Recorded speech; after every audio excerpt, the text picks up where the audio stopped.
Hey guys, welcome aboard to Snoozy Voyager, and tonight we're heading somewhere muddy, somewhere loud, somewhere that smelled like patchouli, body odour, and a bonfire that someone accidentally started with a foam sleeping mat. Tonight we're going to Woodstock, not the cute bird from Peanuts, not a charming little New England town. I mean the real Woodstock, the one where 500,000 people showed up uninvited to a farm in upstate New York and accidentally changed the entire music industry forever, mostly by proving that absolutely nothing can be organised when enough idealism is involved. So before you get comfortable, take a second to like the video and subscribe, but only if you genuinely enjoy what we do here. And if you've been tuning in for a while, honestly, thank you. A few of you actually suggested this one in the comments, and I want you to know I read it, smiled, and immediately started researching what it's like to eat a soggy sandwich in a field with 300,000 strangers. Leave a comment letting me know where you're listening from and what time it is for you. It's always somehow 3 a.m. somewhere, and someone is always lying in the dark wondering why they can't sleep. You're in the right place. But first, pause for a second. Have you ever wondered what it was actually like to be at Woodstock? Not the mythologized version your parents describe with a faraway look in their eyes and conveniently vague details. The real version. Did people actually know what they were doing when they drove to a dairy farm in August 1969? Did anyone pack enough food? Was there a single working toilet within a reasonable walking distance? What did you do when it started raining and your tent turned out to be a decorative piece of fabric you bought at a head shop? Could you survive 3 days of mud, music, and no shower with your dignity mostly intact?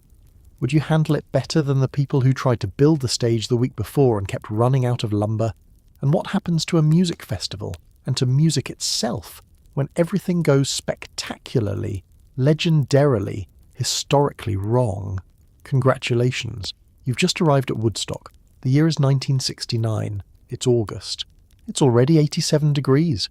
You're standing in a traffic jam that stretches for 20 miles in every direction. Your car hasn't moved in 4 hours, and someone 2 lanes over is playing a harmonica. You left the sandwiches on the kitchen counter. You have no idea where the stage is, and somewhere ahead of you, 500,000 people are already having the time of their lives, or at least that's what they'll tell everyone for the next 50 years. Let's start at the beginning. Specifically, at the moment a young dairy farmer named Max Yazga agreed to rent out his 600 acres of rolling green pasture to a group of enthusiastic, deeply optimistic, and catastrophically underprepared concert promoters. Yazga was a straightforward man. He grew alfalfa, he kept cows, he paid his taxes. He did not, in any reasonable interpretation of events, sign up to host the single largest gathering of human beings in American history, on a piece of land that was, to be clear, actively being used for agriculture. The promoters, 4 young men named John Roberts, Joel Rosenman, Artie Kornfeld, and Michael Lang, had a vision. A peaceful music and arts fair in the rolling countryside of upstate New York. Maybe 50,000 people, a nice weekend, some good music. Everyone goes home Sunday evening. This was the plan. This was not what happened. Yazga said yes because he believed in what the young people were doing, and because the money was reasonable, and because nothing in his life had prepared him for the concept of a traffic jam that would eventually stretch from his farm to New Jersey. The cows were moved, the fences went up, and somewhere in the distance 500,000 people started packing their bags. The 4 promoters were not inexperienced. Roberts and Rosenman had money. Family money. The kind that makes young men bold.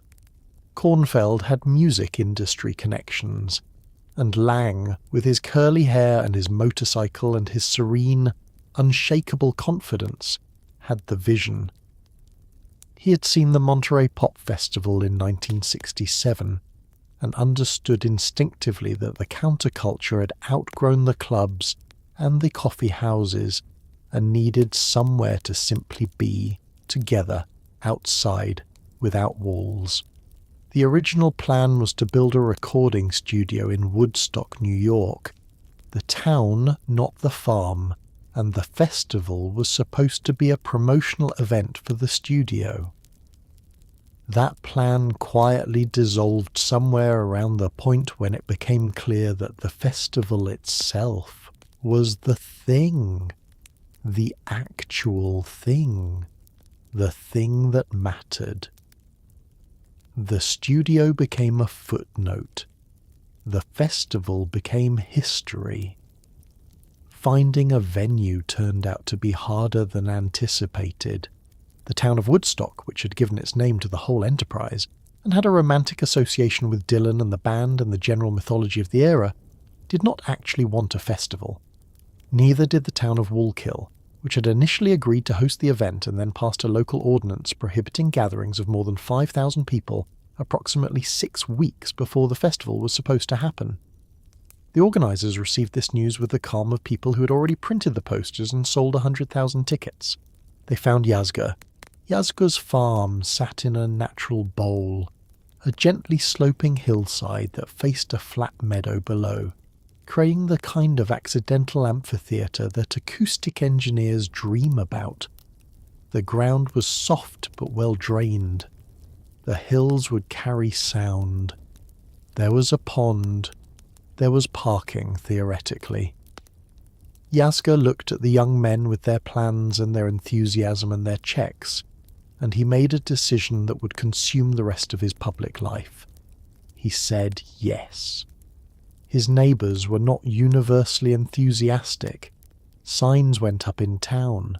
Local meetings got heated. Someone painted "message" on a barn that has been photographed approximately 10,000 times since and reads, in its entirety, like a document from a different civilization. But Yazga was not a man who changed his mind easily. He had made a commitment. The cows were moved to the far field. The grass, for what it was worth, was still green. It would not stay that way for long. Here's a fun detail that the organisers of Woodstock would prefer you didn't think too hard about.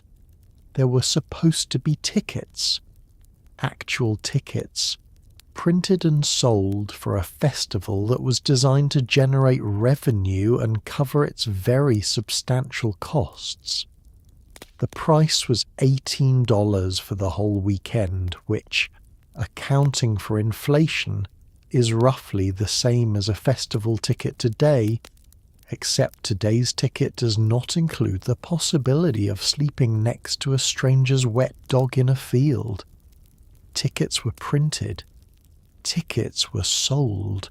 Around 186,000 of them, in fact. But when the crowds began arriving days before the festival even started, and when those crowds turned out to number somewhere between 4 and 5 times what anyone had anticipated, the ticket booths became essentially decorative. The fences around the perimeter, designed to create an orderly flow of paying customers, were overwhelmed in the most peaceful possible way, not torn down in anger, but simply walked around, walked through, or quietly ignored by people who had driven 8 hours and were not, under any circumstances, turning back now. Woodstock became a free concert, not as an artistic statement, but as a logistical surrender. The organisers announced it over the PA system with the calm of people who had already accepted their financial fate. And just like that, 500,000 people got the best deal in music history. The economics of Woodstock are, in retrospect, extraordinary. The organisers had budgeted for a festival that would sell around 100,000 tickets at various price points, $7 for a single day, $13 for the weekend, $18 for the full run, including camping. The acts had been booked at rates that reflected these projections. Jimi Hendrix was paid $32,000, the highest fee of the weekend, which was already more than the organisers were entirely comfortable with. The total cost of staging the festival was somewhere around $2.5 million. The total revenue from ticket sales, once it became clear that collection was no longer a viable activity, was substantially less than that. John Roberts, who had put up most of the money personally, absorbed losses that would take years to resolve. There is something almost philosophical about the Woodstock ticket situation. The organisers had spent months building the physical infrastructure of a commercial event: booths, fences, collection points, wristbands, and then watched it become irrelevant in the space of a single afternoon. The fence posts were still standing, the booths still had people in them for a while, before it became apparent that the gesture was purely ceremonial. It was like building a very elaborate door on a field with no walls. The people who arrived with their tickets, the 186,000 who had paid, found themselves in an interesting position. They had done the right thing, purchased their admission in advance, followed the rules, and arrived to discover that the rules had been suspended. Nobody asked for their ticket. Nobody scanned a barcode or tore a stub. The ticket they held was now, functionally, a souvenir. Some of them kept those tickets for the rest of their lives, tucked in drawers, brought out at dinner parties. It was proof, in paper form, that they had been there, even if, in the end, being there hadn't required proof at all. The decision to declare Woodstock a free festival was announced by one of the organisers over the PA with a brevity that the situation deserved. The crowd cheered, and then 400,000 people who had not paid for anything settled in and had the time of their lives. It remains one of the more expensive gestures of goodwill in the history of American entertainment. Let's talk about toilets, because someone has to, and it might as well be this segment. When you invite, or rather, fail to prevent the arrival of approximately 500,000 human beings to a rural farm in the middle of summer, certain practical questions arise. Questions like, where will people sleep? What will they eat?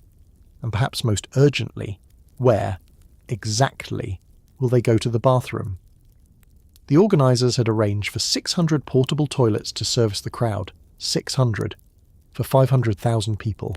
If you're doing the math at home, that works out to roughly one toilet for every 833 people, which is a ratio that would make a public health inspector weep quietly into their clipboard. The toilets filled, the toilets overflowed, the toilets became, fairly quickly, symbolic, present enough to remind you they existed, but not functional enough to actually help. Makeshift trenches were dug. The woods became the alternative restroom for a city-sized crowd. If you have ever complained about the line for the bathroom at a stadium, please take a moment and reflect on the Woodstock toilet situation of August 1969, and then sit quietly with your gratitude. The sanitation planning for Woodstock is one of those areas where the gap between the plan and the reality is so vast that it becomes almost abstract.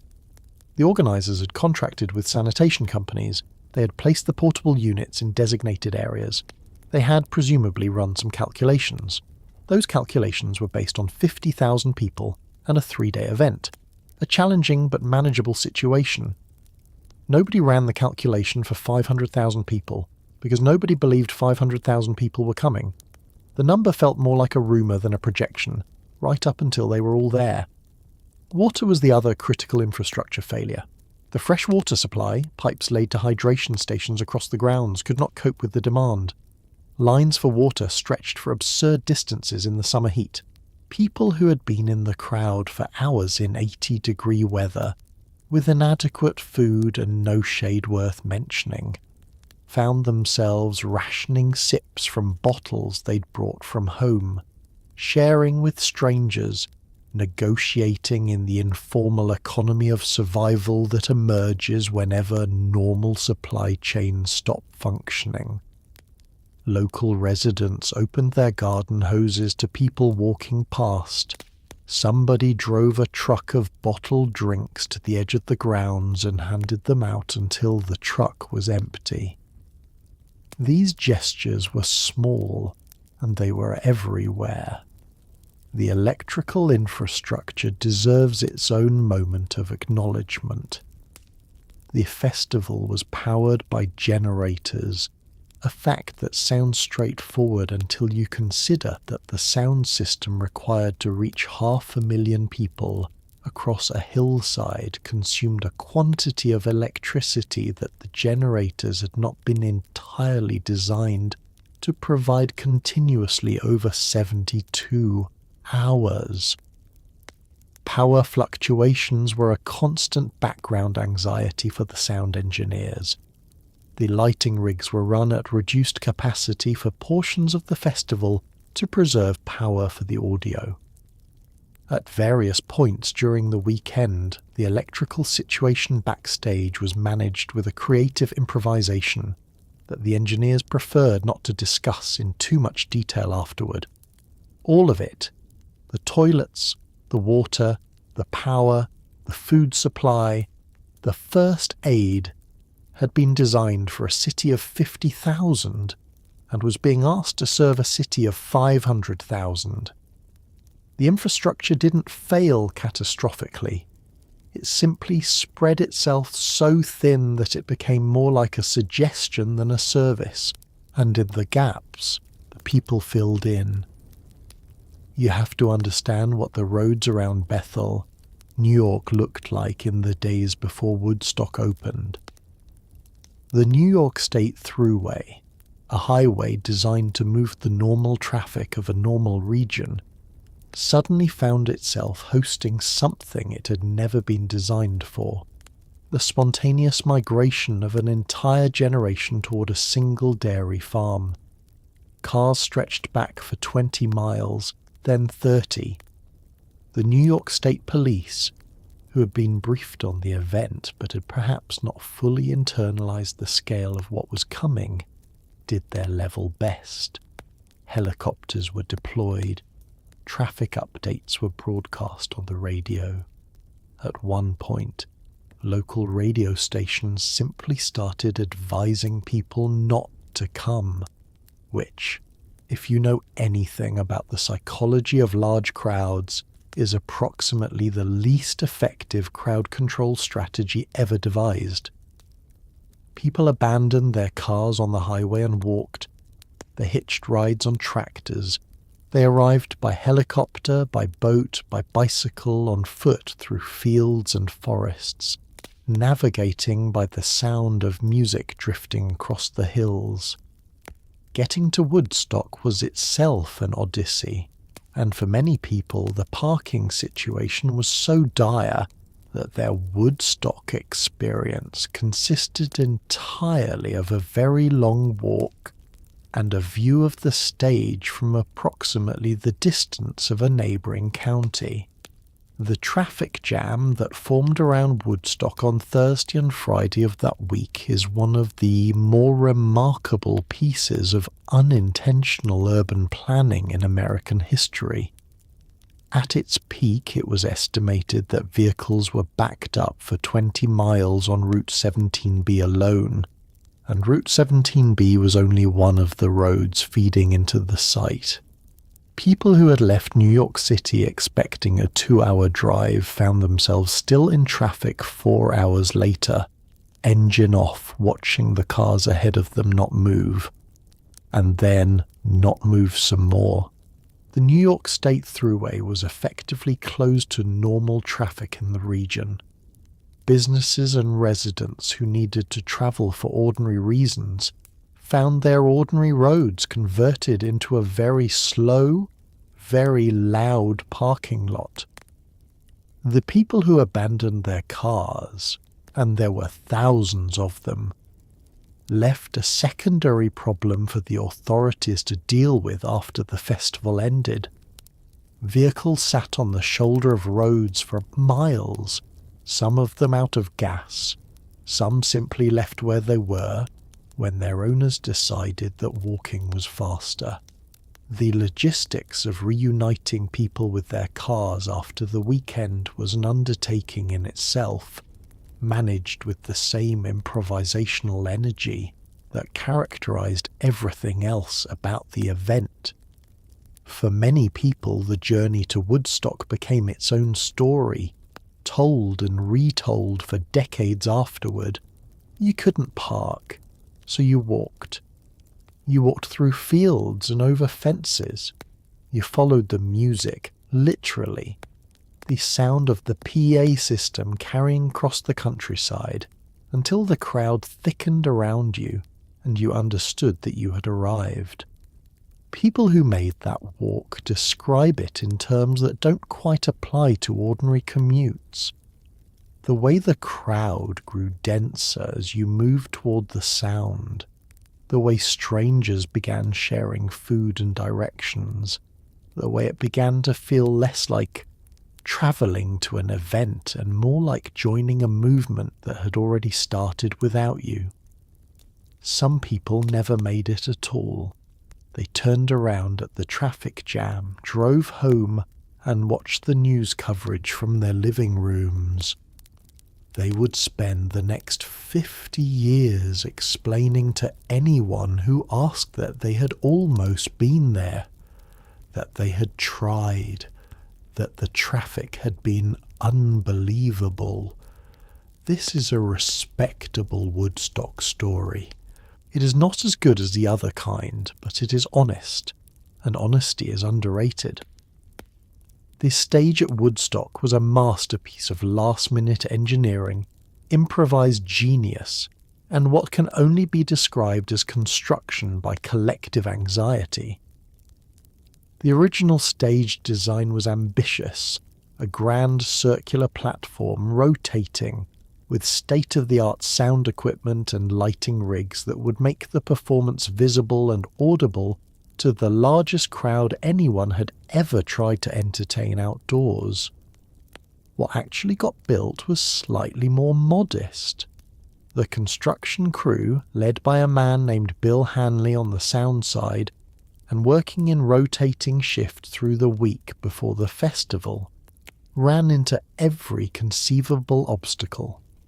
Lumber shortages, equipment delays, a rain forecast that nobody wanted to think about, and the small complication that people started arriving to the site while the stage was still being assembled. Workers hammered nails while early festival goers wandered the grounds around them.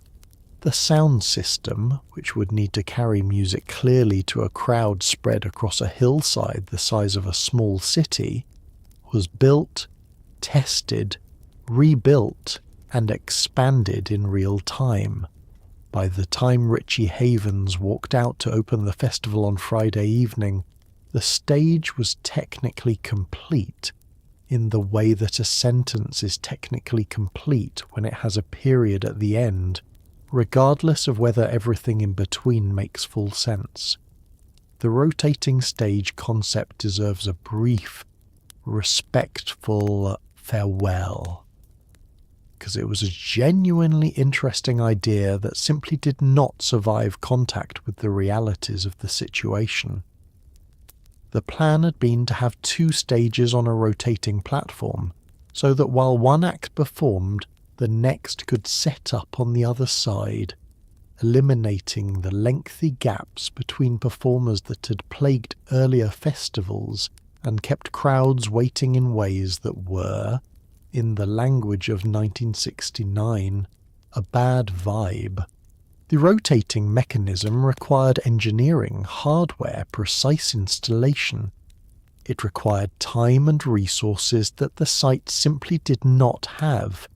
In the 6 weeks between losing the Wallkill venue and opening the gates in Bethel, the rotating stage was quietly retired and replaced by a single fixed platform. Acts would set up, acts would break down, there would be gaps. The gaps would be filled with announcements, with crowd energy, with whatever was available. It worked fine. The sound towers, the poles carrying clusters of speakers at intervals across the field, were the real engineering achievement of the Woodstock stage build. Bill Hanley's system was designed around the specific acoustics of the natural bowl that Yaska's hillside created, placing speakers at distances calculated to give people throughout the crowd a clear, balanced audio experience rather than a wall of noise at the front and silence at the back. By the standards of 1969, it was sophisticated work. By the standards of today's festival infrastructure, it was, in retrospect, improvised and underpowered. But it carried Hendrix's guitar and Joplin's voice, and Sly Stone's band across that hillside, and nobody who was there has ever complained that they couldn't hear. The lighting rigs went up last, installed on the night before the festival opened by crew members who had been awake for the better part of 48 hours.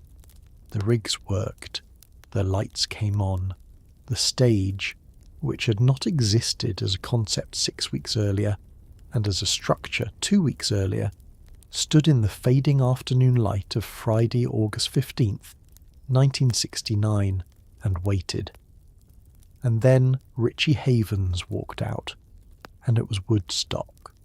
Richie Havens was not supposed to open Woodstock. He was not even supposed to be among the first performers. The original lineup had a different order entirely, but by Friday afternoon, with the crowd already enormous and the backstage area in a state of organised chaos, the other artists scheduled to go on first were simply not reachable, stuck in the same traffic that had paralysed half of upstate New York. Havens was there, his guitar was there, and the crowd, growing by the minute, needed someone to take the stage before the energy curdled into impatience. So Havens went on, and then he kept going. He played every song he knew.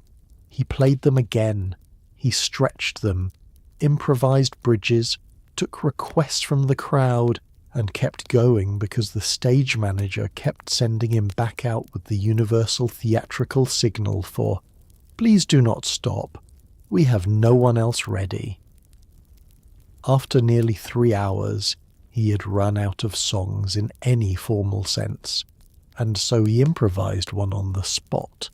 A piece built around the word freedom, repeated over and over, the syllables stretching into something that felt less like a performance and more like a prayer offered to a hillside full of people who very much needed to hear it. It became one of the most iconic moments of the entire weekend, and it happened entirely by accident. Havens was an interesting choice for an accidental opener, because he was in many ways exactly the right person for the moment, even if nobody had planned it that way. He was a folk singer, not a rock act, not a band with elaborate stage setup requirements. Just a man and his guitar and a voice that had the quality of something ancient and necessary.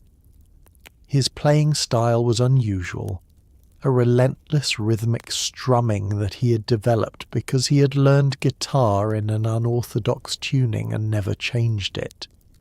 The sound he produced was percussive and urgent and somehow both intimate and enormous at the same time, which is a very specific combination of qualities to have when you're trying to hold the attention of 400,000 people who have been sitting in a field all afternoon. The stage manager's name was John Morris, and he spent the better part of 3 hours shuttling between the backstage area, where he was trying to locate the artists who were scheduled to perform, and the wings of the stage, where he was gesturing at Richie Havens with increasing urgency to please keep going. Havens kept going. He played songs he had not performed in years. He played other people's songs. He played the same song twice with different tempos. He was by any measure doing the hardest thing a solo performer can do, filling space, holding a crowd, being enough, and he was doing it with a grace that the situation did not require but that he brought anyway. The song that emerged from the final moments of his set, the improvisation built around the word freedom, was not a song he had written before that afternoon. It drew on the melody of a spiritual, on the energy of the crowd, on 3 hours of performance that had built to a kind of fever pitch where the only honest thing left to do was say the most important word he could think of and repeat it until it meant everything. The crowd sang with him. They did not know the words because there were no words yet, but they knew the feeling, which is what the word was about in the first place. When it was over, Havens walked off the stage having given one of the most celebrated festival performances in history. He had not planned any of it. He had just shown up with a guitar and stayed until they didn't need him anymore. Here is something nobody fully prepares you for when describing Woodstock: the sound. Not the music. The sound of 500,000 people simply existing in the same space. The hum of that many conversations, the collective rustle of that many sleeping bags, the ambient noise of a temporary city that had materialized without planning, without infrastructure, without a mayor or a zoning board, in the middle of a meadow in New York State. Sound engineer Bill Hanley had spent months designing a system capable of delivering clear, balanced audio to a crowd spread across a natural amphitheatre the size of a small neighbourhood. His towers of speakers stood at intervals across the field, each one calibrated to reach the people near it clearly without muddying the signal from the towers on either side. The system worked largely, which was its own kind of miracle given the conditions. But the sound of Woodstock was never just the music. It was the cheering that built like weather before a storm. It was the collective gasp of 400,000 people watching lightning approach across the hills on Saturday afternoon.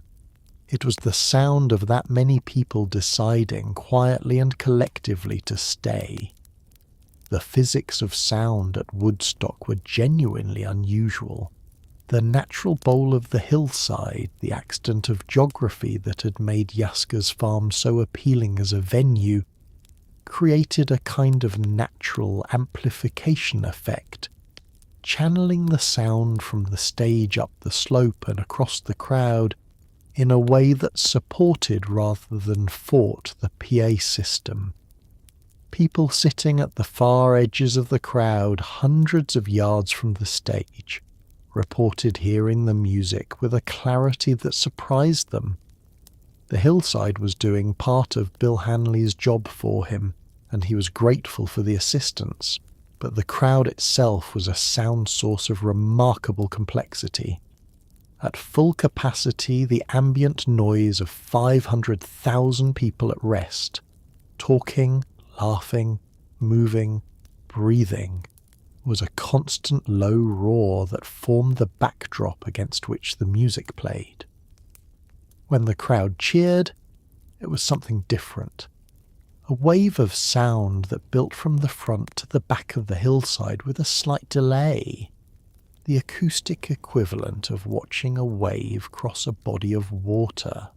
People at the far edges of the crowd would hear the cheer building toward them and feel it arrive before they quite understood what they were cheering at.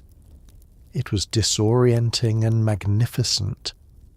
During the quiet moments between sets, in the early morning hours, during the brief pauses when the music stopped, the sound of Woodstock shifted into something more intimate.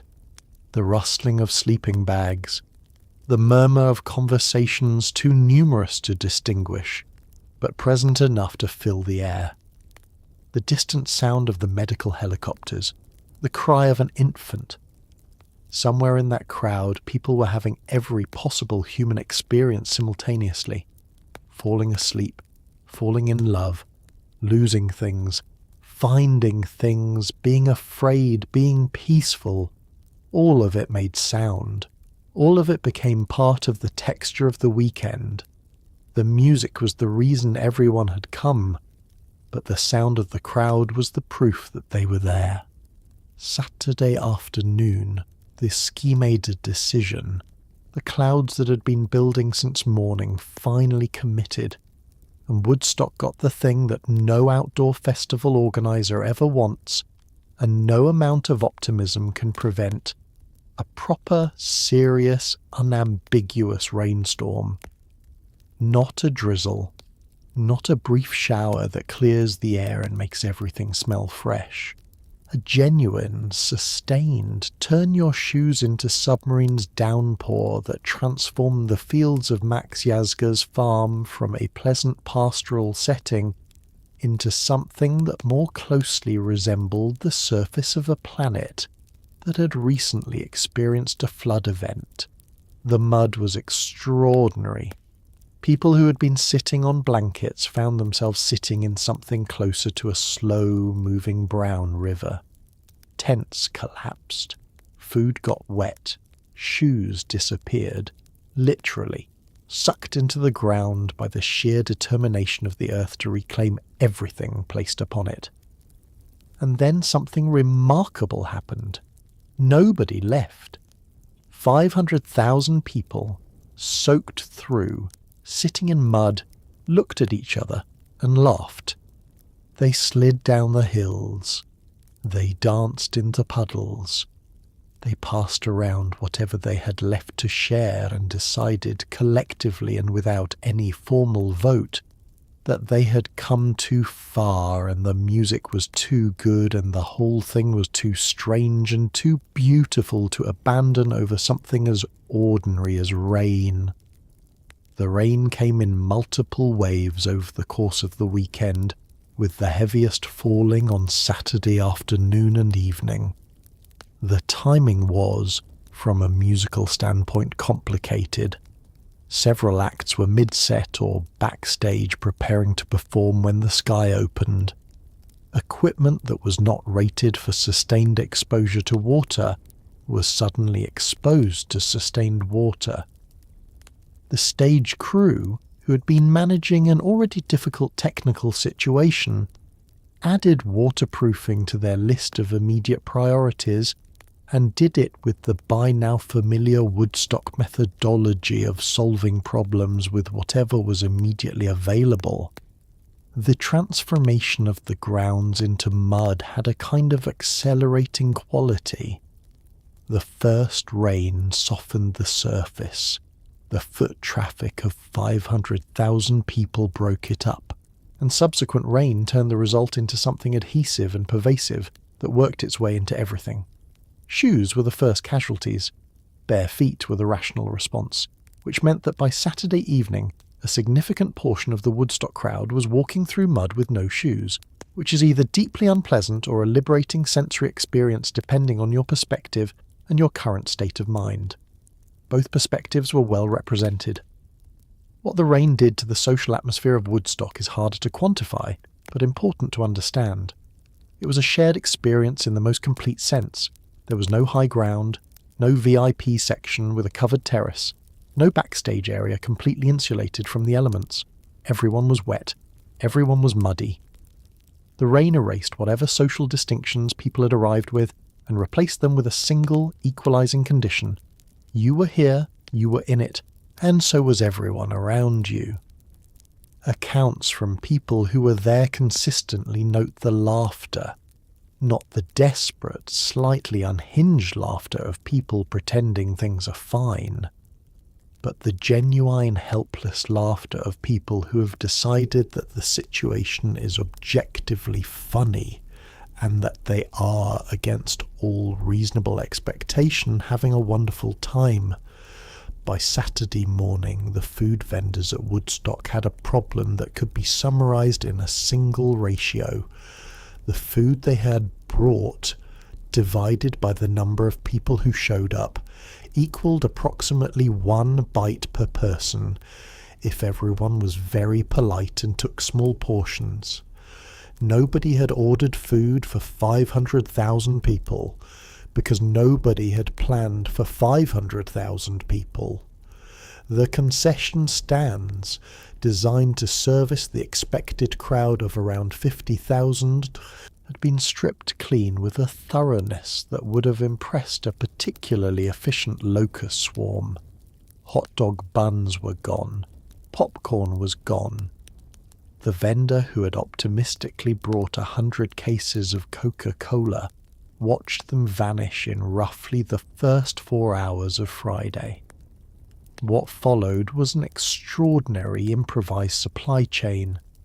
Local residents began arriving at the edges of the festival with whatever food they had, sandwiches, fruit, whatever could be collected from kitchen cabinets and loaded into a car.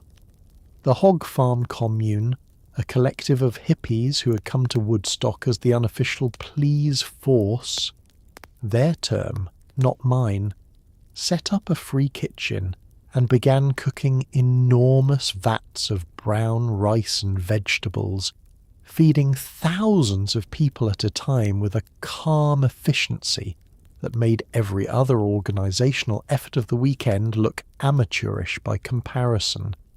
It was not gourmet, it was not varied, but it kept people fed, which in the circumstances was its own form of magic.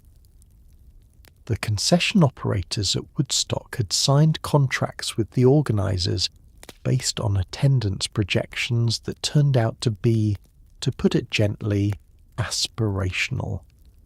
They had stocked accordingly. Several vendors have given interviews over the years describing the experience of watching their entire inventory disappear in a fraction of the time they had budgeted for. A hot dog stand that had planned to operate for 3 days, selling out its entire stock before the first act had finished playing on Friday evening.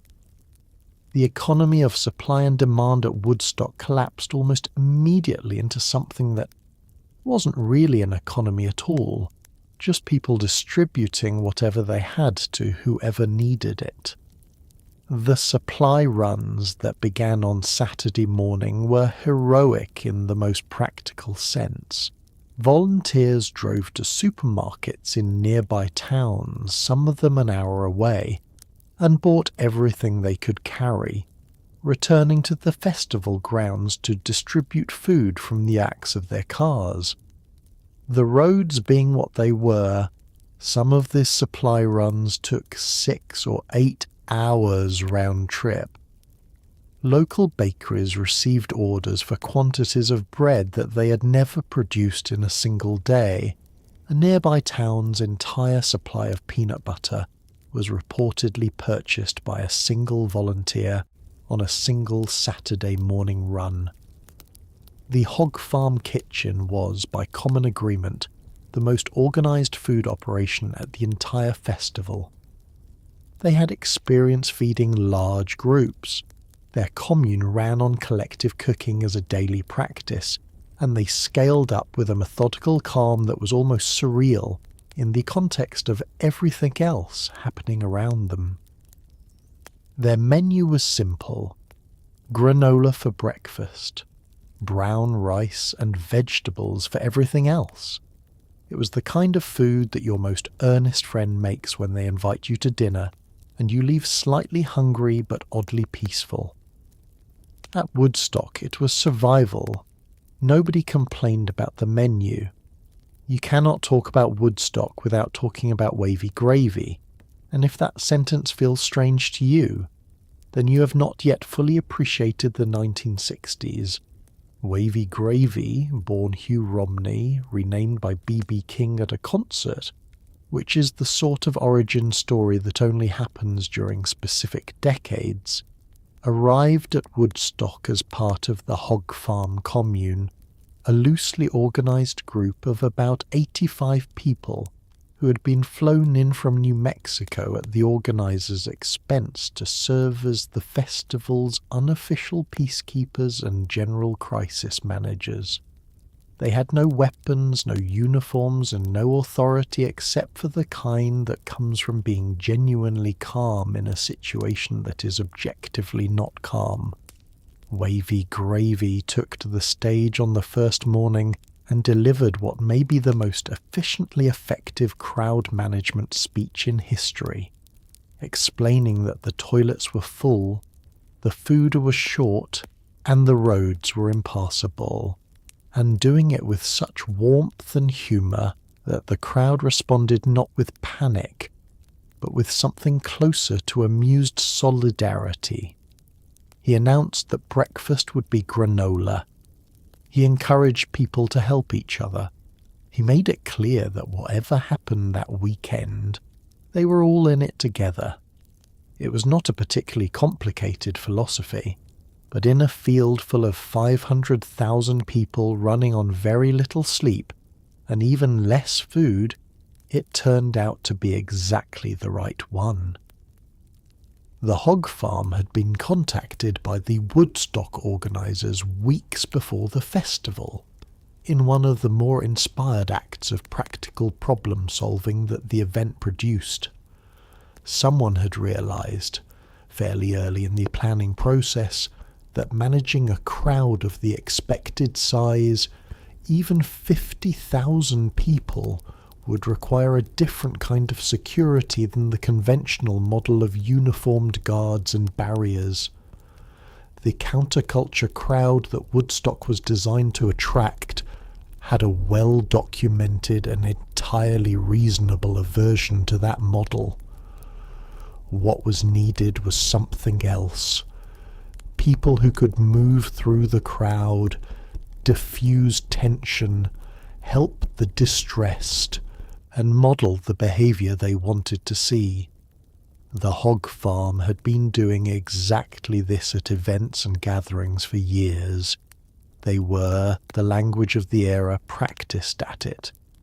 They flew to New York from New Mexico on a chartered flight that became its own minor legend.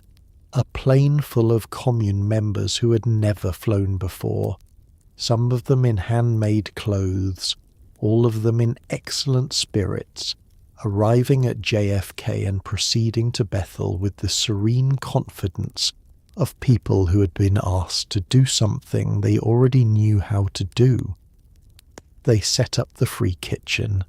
They established the bad trip tent, a quiet space where people having difficult drug experiences could be talked through them gently, an innovation in crisis care that would influence emergency medicine for decades.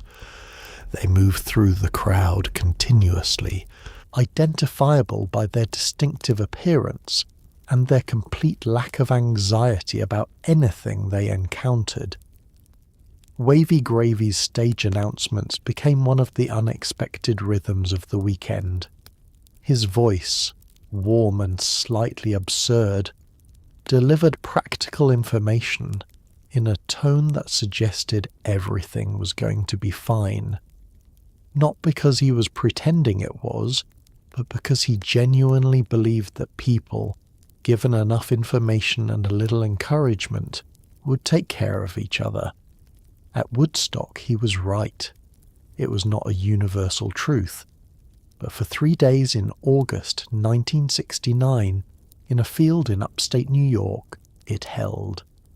Here is a logistical reality of Woodstock that the festival posters did not mention. For many of the performers, getting to the stage required a helicopter, a very long walk, or a combination of both. The roads leading to the festival were so thoroughly gridlocked that land travel to the site became essentially impossible for anyone arriving after Thursday. This meant that artists who had been booked to perform, staying in hotels in nearby towns, found themselves looking out their windows at a sea of stationary cars and making rapid calculations about how important it was to them personally to actually show up. Most of them found a way. The helicopter became the de facto backstage shuttle, ferrying musicians from a makeshift landing zone in a nearby field to the area behind the stage, often to find that the schedule had shifted entirely and nobody was quite sure when they were going on. Jefferson Airplane, scheduled to play the night, ended up performing at dawn on Saturday morning after a series of delays cascaded through the evening. Janis Joplin arrived backstage and waited for hours. The Grateful Dead performed an unremarkable set, hampered by electrical problems, and have since been perhaps overly good-natured about how it went. And Jimi Hendrix, headlining the festival on what was technically Monday morning, because Sunday had run dramatically over schedule, played to a crowd that had thinned from 500,000 to somewhere around 30,000. the ones who had stayed stubborn and devoted through everything the weekend had thrown at them. The helicopter operation that served Woodstock's performers was run out of a landing zone that had been established in a nearby field, coordinated by a small team of people who were managing flight schedules, artist locations, equipment requirements, and the general unpredictability of a situation in which none of the variables stayed fixed for more than an hour at a time. Pilots flew continuously through Friday and Saturday, ferrying musicians, equipment, medical supplies, food, and film crew. The sound of helicopter rotors became a background constant at Woodstock, a kind of percussion that visitors remember alongside the music itself, always present, always suggesting that something was moving toward or away from the stage. The artists' experiences of arriving at Woodstock were as varied as the artists themselves. Some of them had driven as far as they could, and walked the rest of the way through the crowd carrying their instruments, unrecognized, anonymous in the mass of people until they reached the backstage perimeter. Others had been helicoptered in from hotels where they had spent the previous night watching news coverage of the festival they were supposed to be performing at. Joan Baez, who was pregnant at the time, arrived by helicopter and performed late into the Friday night.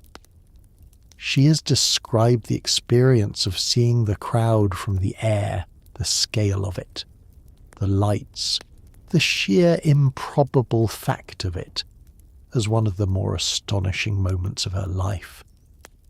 The performers who had difficulty getting there were not universally gracious about the experience. Several acts who had been scheduled to perform on Friday evening and who spent hours backstage waiting for a slot that kept shifting further and further toward morning, have given interviews that suggest the logistical experience was diplomatically trying.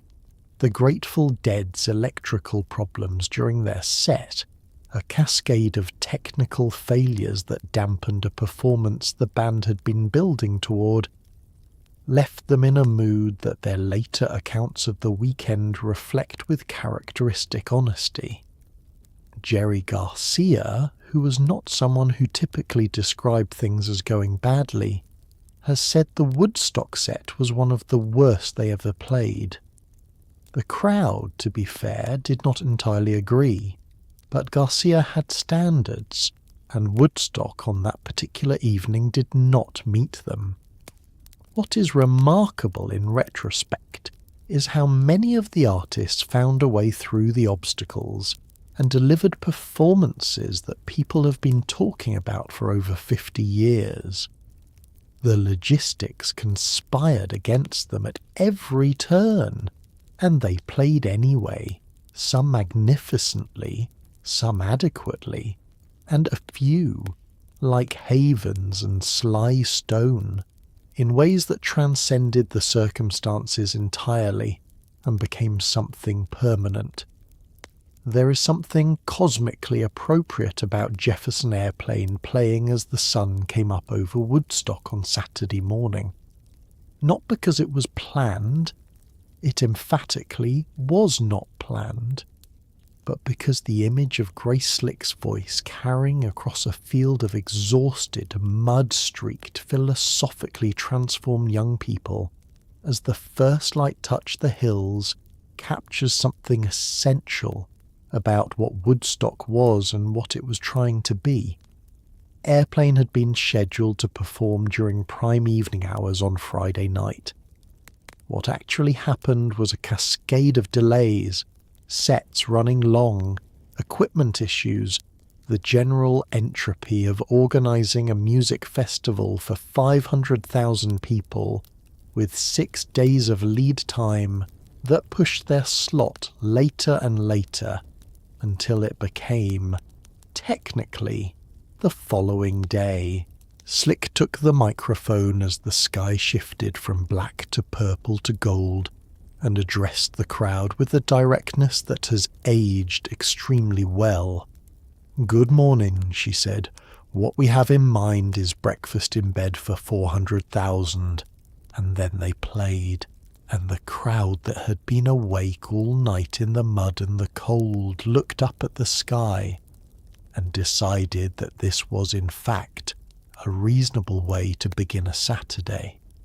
Jefferson Airplane in 1969 were at a specific and interesting point in their career, past the peak of their commercial success with Surrealistic Pillow, but still a formidably powerful live act, built around the twin vocal forces of Grace Slick and Marty Balin, and the genuinely unusual guitar work of Jorma Kaukonen. Their music had a quality that the Dawn Hours rewarded: psychedelic, searching, capable of being both driving and spacious within the same song. The set they played as the sun rose over Yaska's farm matched the moment with an aptness that no amount of scheduling could have produced deliberately. Grace Slick's stage presence was, and remains, one of the more remarkable things about Jefferson Airplane Live.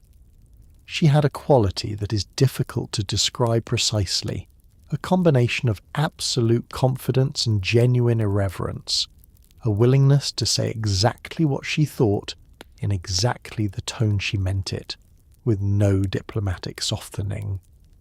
Her good morning to the Woodstock crowd was not a performance of warmth.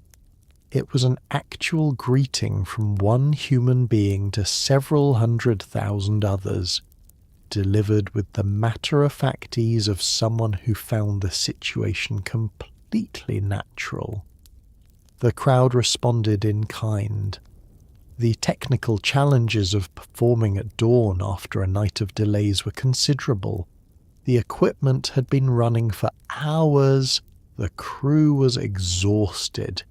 The monitors, the speakers on stage that allow performers to hear themselves, were behaving with the kind of selective reliability that equipment develops after sustained use in less than ideal conditions. The band managed. They had been playing together for years in venues and circumstances that had prepared them for more or less anything.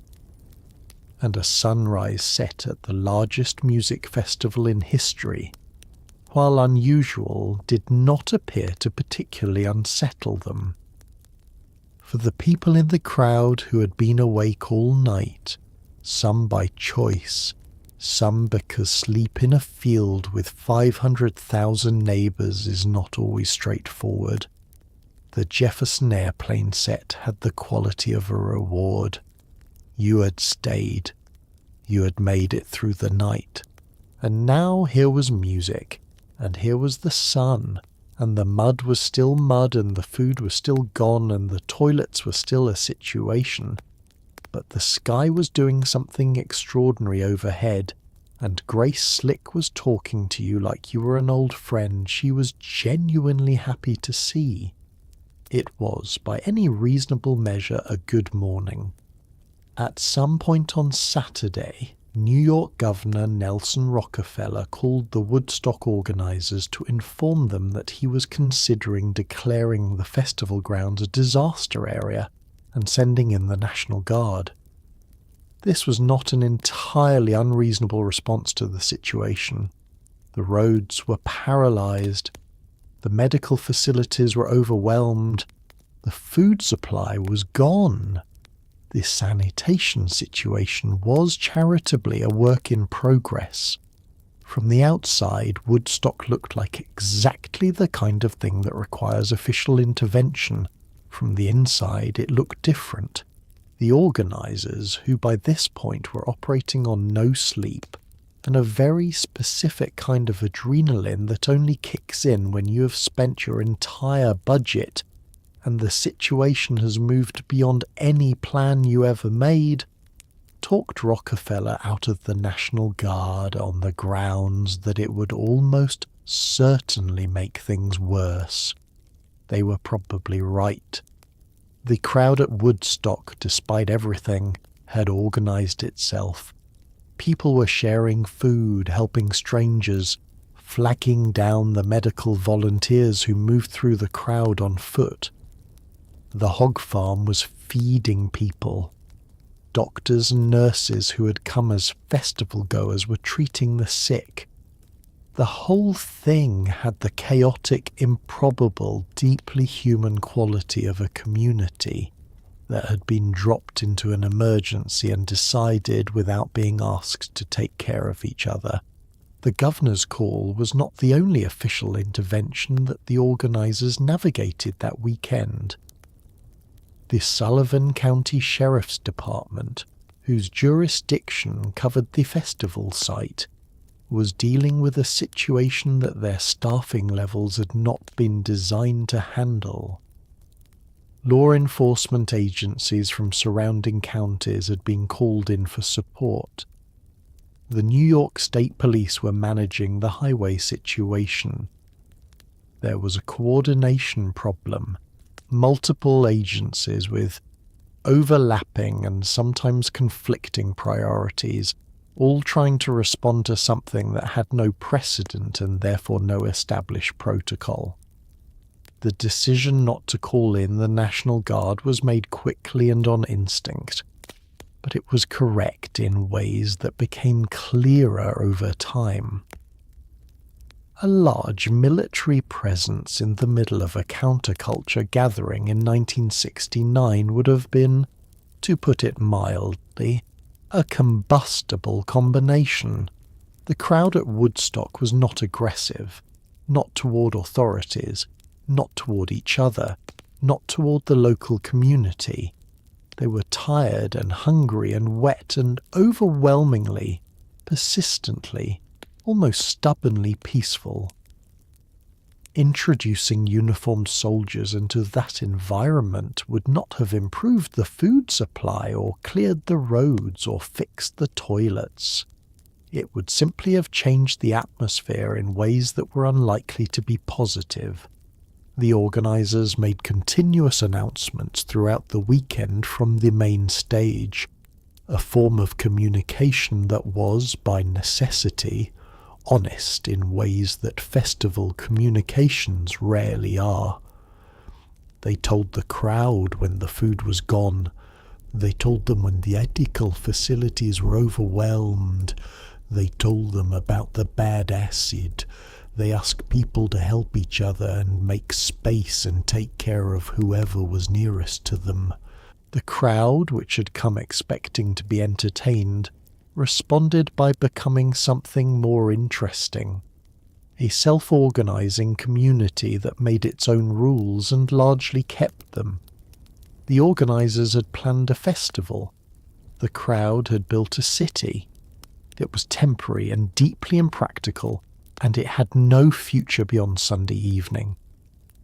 But for the duration, it worked. The medical situation at Woodstock was, by any objective measure, extraordinary, and not in the way that festival organisers prefer when they use that word. The medical team, led by a doctor named William Abruzzi, had prepared for a crowd of around 50,000 and arrived to find something 10 times that size spreading across the hillside.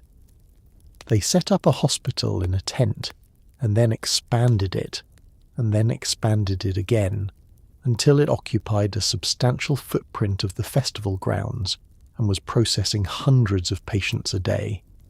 The ailments were varied: sunburn, dehydration, injuries from slipping in the mud, bad drug experiences, a significant number of which were handled with the revolutionary technique pioneered at Woodstock of talking to the patient calmly in a quiet space rather than treating them as a medical emergency, an approach that turned out to be dramatically more effective, and that influenced how festivals and then emergency rooms handled similar situations for decades afterward. There were also genuine emergencies. A teenager was killed when a tractor accidentally ran over his sleeping bag in the dark. 2 others died of what were reported as heroin overdoses, and at least 2 babies were born on the grounds, which meant Woodstock ended with more people than it started with, which is not a sentence that applies to many other disasters. Dr. Abruzzi had been recruited by the organisers as the festival's medical director and had done serious preparation work, assembling a team of doctors and nurses, arranging for medical supplies, establishing protocols.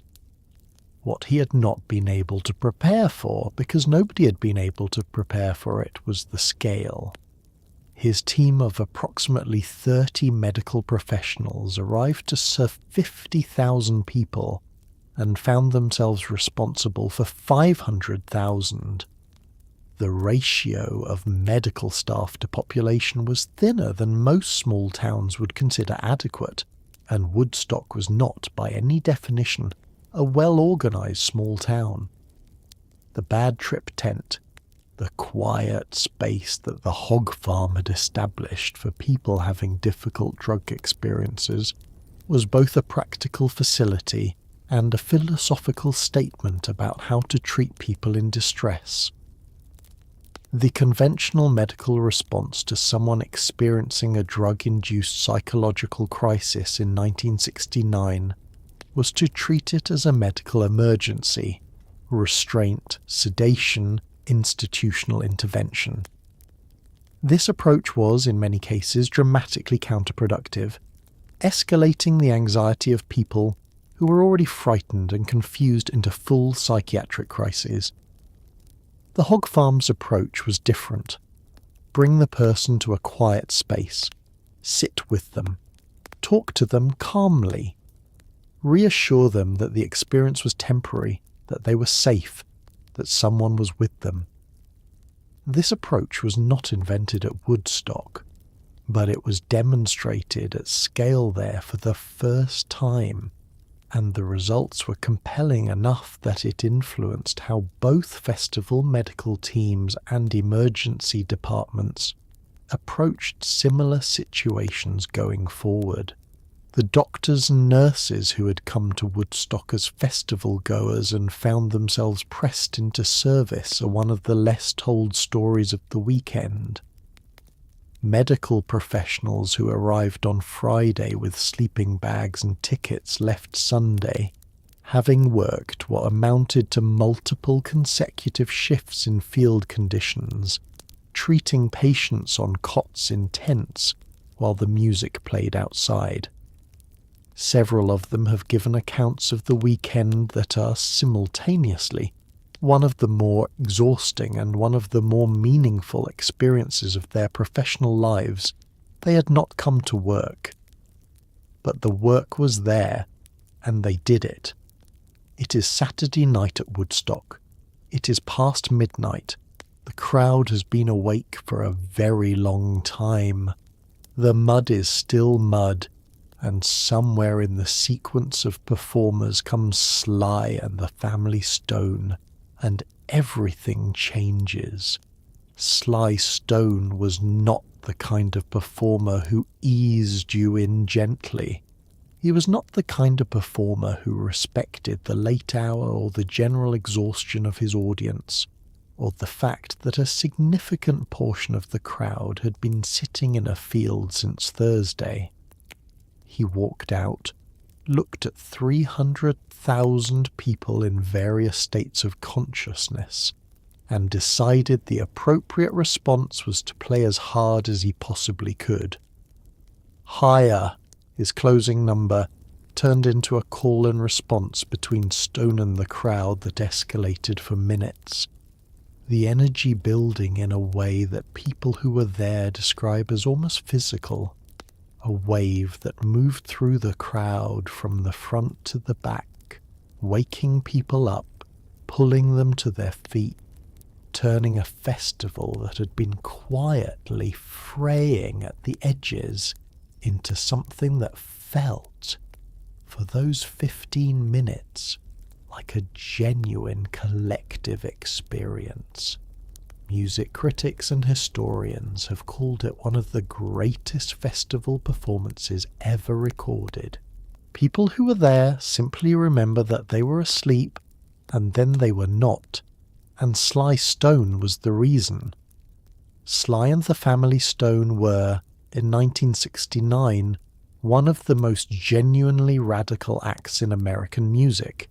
Radical not in the political pamphlet sense, but in the deeper, more interesting sense of doing something that nobody had done before, and that redrew the map of what popular music could be.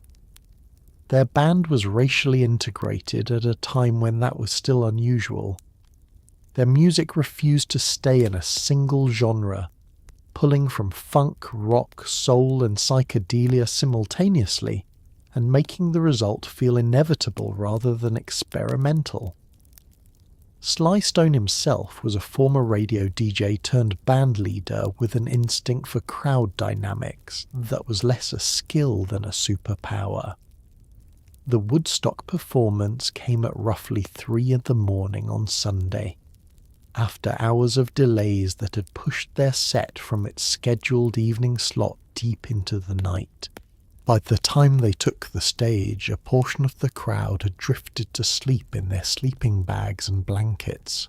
The portion that remained awake was tired, cold despite the August air, and running on the combination of communal energy and stubborn determination that had kept Woodstock's crowd together through everything the weekend had presented. Sly Stone looked at this situation and made a decision that people who study live performance still discuss. He opened at full intensity and never backed off. The call and response of Higher, in which Stone sang a line and the crowd sang it back, the exchange building in energy and volume with each repetition, worked at Woodstock in a way that those who have studied the recording describe as almost inexplicable. The crowd, moments earlier half asleep, responded with a ferocity and precision that suggested they had been waiting for exactly this invitation. The wave of sound that rolled back toward the stage from several 100,000 voices was, by multiple accounts, something that could be physically felt. People who were asleep woke up. People who were sitting stood. The mud, the cold, the exhaustion, all of it receded for the duration of those minutes into something that felt larger and more important than any individual discomfort. It was 3 in the morning and nobody wanted it to end. By Sunday morning, the topography of Max Yaska's farm had been substantially revised by the presence of 500,000 people and approximately 48 hours of on and off rain. The grass was gone, not damaged, not flattened, but genuinely, comprehensively absent, as if the ground had decided that grass was no longer a viable option under the current conditions. In its place was a substance that defied easy categorization, too liquid to walk on with confidence, too solid to swim in, sufficiently adhesive to detain shoes, small children, and the occasional folding chair. People moved through it with the careful, deliberate gait of people who had already lost one sandal and were not willing to lose another. And yet the mood was, by almost all accounts, remarkably good. People had survived 2 days of conditions that would have cleared any other gathering in history. They had fed each other, helped each other, found each other in the dark. The mud had become, in its own strange way, a collective experience, something everyone shared equally regardless of how expensive their sleeping bag was or how carefully they had packed.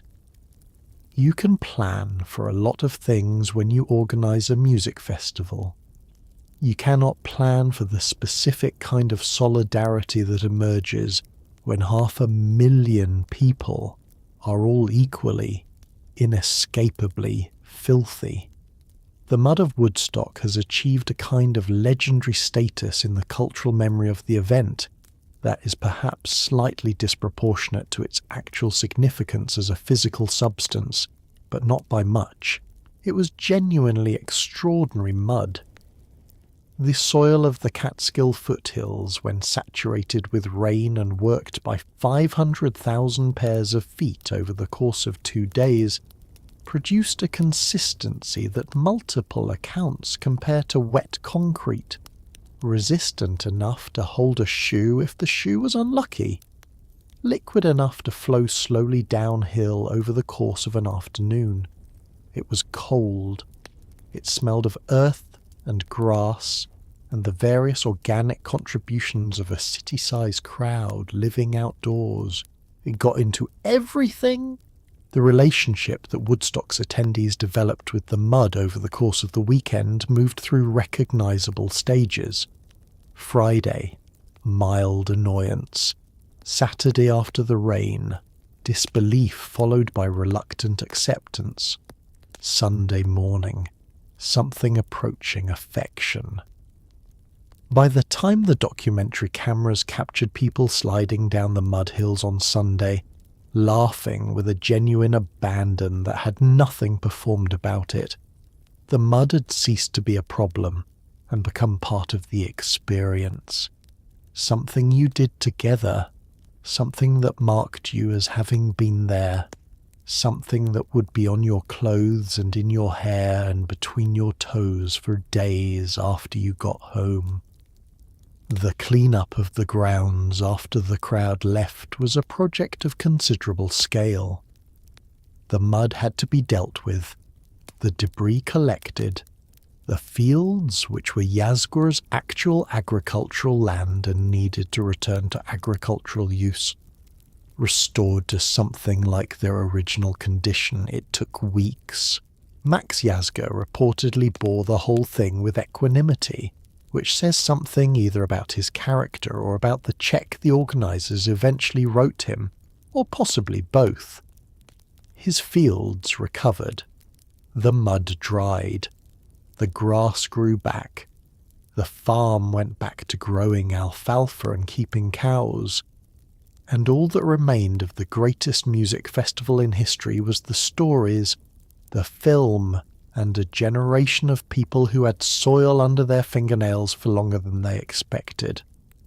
Crosby, Stills, Nash, and Young had been together as a four-piece for a very short time when they took the stage at Woodstock. Neil Young had only recently joined the group. They had played exactly one gig as a full quartet before Woodstock. One. And then their second show was in front of somewhere between 300,000 and 400,000 people at the largest music festival in American history. Stephen Stills, who was not someone who typically showed visible anxiety, looked out at the crowd from the stage and said something that has since been quoted in approximately every documentary about Woodstock ever made. "We're scared." And that they played anyway, because that is ultimately what you do when you're young and it is 1969 and you are standing on a stage at Woodstock with a guitar in your hand and a crowd the size of a medium city looking back at you. They played beautifully. They played with the particular intensity of people who understand that the moment they are in is one that will not come again. And when it was over, they were no longer a new band. They were something else. A group that had earned their place in history on the second night they had ever played together. The formation of Crosby, Stills, Nash and Young had been one of the more talked about events in rock music the months preceding Woodstock. David Crosby had left the Byrds. Stephen Stills had left Buffalo Springfield. Graham Nash had left the Hollies. Each of them was talented enough individually to have a significant career. Together, in the configuration they had found, they produced a sound that was genuinely new. Harmonies of unusual complexity and precision, laid over a musical backdrop that drew from folk, rock, and country without being quite any of them. Neil Young, who joined as the arrangement was taking shape, added an edge and an unpredictability that the three-part harmony might otherwise have lacked. Their first gig, the one before Woodstock, had been at the Auditorium Theatre in Chicago, and by the accounts of people who were there, it had gone well enough to confirm that the combination worked in a live setting. One gig, then Woodstock.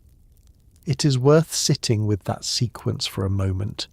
Most bands play dozens of small venues before they play a festival. They work out their set, their sound, their stage dynamics, their response to technical problems, their sense of each other in a live context. Crosby, Stills, Nash and Young did one show and then stepped in front of 500,000 people. The fact that they did not simply dissolve in terror is a testament to something: experience, talent, adrenaline, or some combination of all three that the 1960s seemed to produce in unusual concentrations. Stephen Stills' admission of fear from the stage has become one of the defining quotes of Woodstock precisely because it was honest, in a context where honesty was not required. He could have said nothing. He could have launched straight into the music. Instead, he told the truth, and the crowd, which had been awake for the better part of 2 days in a field and had developed a certain tolerance for honesty, responded with warmth. They played for over an hour. The harmonies held. Young's guitar did what Young's guitar does. And at the end, they were one of the acts that people who were there still name first when you ask them what they remember. The backstage area at Woodstock was, in theory, a place of order in a festival defined by its absence. In practice, it was a slightly more contained version of the festival itself, a compound of trailers, equipment cases and folding chairs, occupied by musicians who had arrived by helicopter, were waiting for a schedule that changed every 15 minutes, and were variously trying to eat, sleep, tune their instruments, or simply sit quietly with the understanding that they were about to perform in front of the largest audience any of them had ever seen. The helicopters came and went throughout the weekend, their rotors audible over the music at odd intervals, ferrying performers in and delivering food, medical supplies and film equipment for the documentary that was being shot throughout the festival. The pilots of these helicopters became, briefly, some of the most important people at Woodstock. The connective tissue between a festival that had become an island and a world that was watching from a distance, trying to understand what was happening on that farm. Interviews conducted backstage during the festival show performers in various states, excited, exhausted, philosophical, slightly overwhelmed. Almost none of them knew, yet, exactly which they were part of. The backstage compound had been designed with the same optimistic efficiency that characterized all of Woodstock's planning: a series of trailers serving as dressing rooms, a catering area, a technical coordination space, a holding area for equipment. It had been sized and stocked for a festival of the expected scale, and was, by the time the weekend began, operating under conditions it had not been designed for. The catering, food for the performers and crew, became a negotiation as the weekend progressed, subject to the same supply chain difficulties that had stripped the public concession stands bare. Several performers have mentioned in interviews over the years that their backstage food situation was less luxurious than their contracts had specified, which is a very polite way of describing what happens when you're on a farm with 500,000 people and the nearest functioning grocery store is an hour away by helicopter. The film crew that Michael Wadley was leading through the festival had significant backstage access, and the footage they captured there, performers waiting, preparing, reacting to the experience of having just played or being about to play, is some of the most interesting documentary material from the weekend. You can watch musicians absorbing the scale of what they are about to do. You can see the specific expression that people get when they have just been told they are not going on for another 4 hours because the schedule has shifted again. You can see the backstage of a historic event in real time, which is almost always more interesting than the front of it, because the backstage is where people are actually themselves. The helicopter pilots were, by all accounts, people of considerable composure. They were flying in and out of an improvised landing zone in variable weather with changing cargo requirements, on a schedule that was being revised continuously. One pilot reportedly made over a dozen round trips on Saturday alone, shuttling between the festival site and the surrounding area. They did not receive prominent billing in the Woodstock documentary. They did not get mentioned in many of the retrospective accounts. But without them, a significant portion of the festival's performers would not have made it to the stage, and the weekend would have been substantially different in ways that nobody would have enjoyed. Let's address something that the Woodstock documentaries handle with a certain delicacy, and that I will address with rather less. A very significant number of the people at Woodstock were not experiencing the festival in an unaltered state of consciousness. This is not exactly a secret. The organisers themselves, in planning documents, had factored in the likelihood of widespread drug use and had arranged for medical staff with specific experience in managing its effects.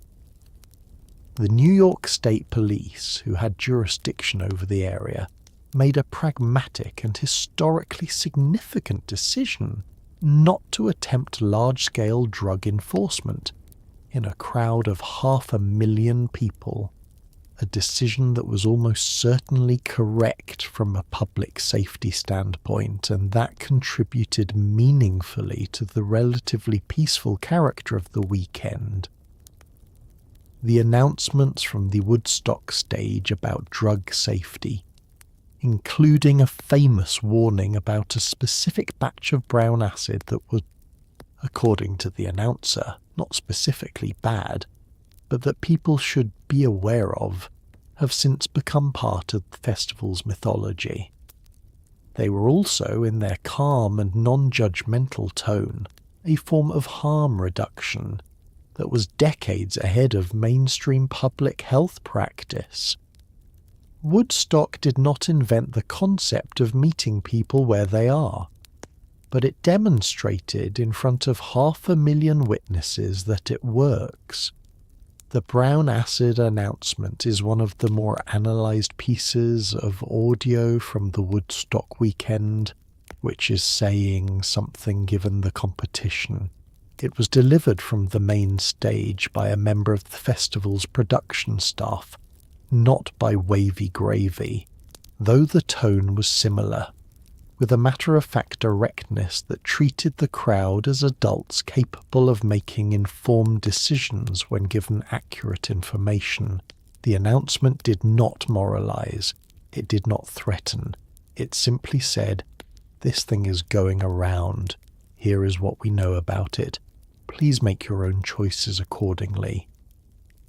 It was, in its small way, a model of public health communication that the mainstream health establishment would not fully embrace for another 2 decades.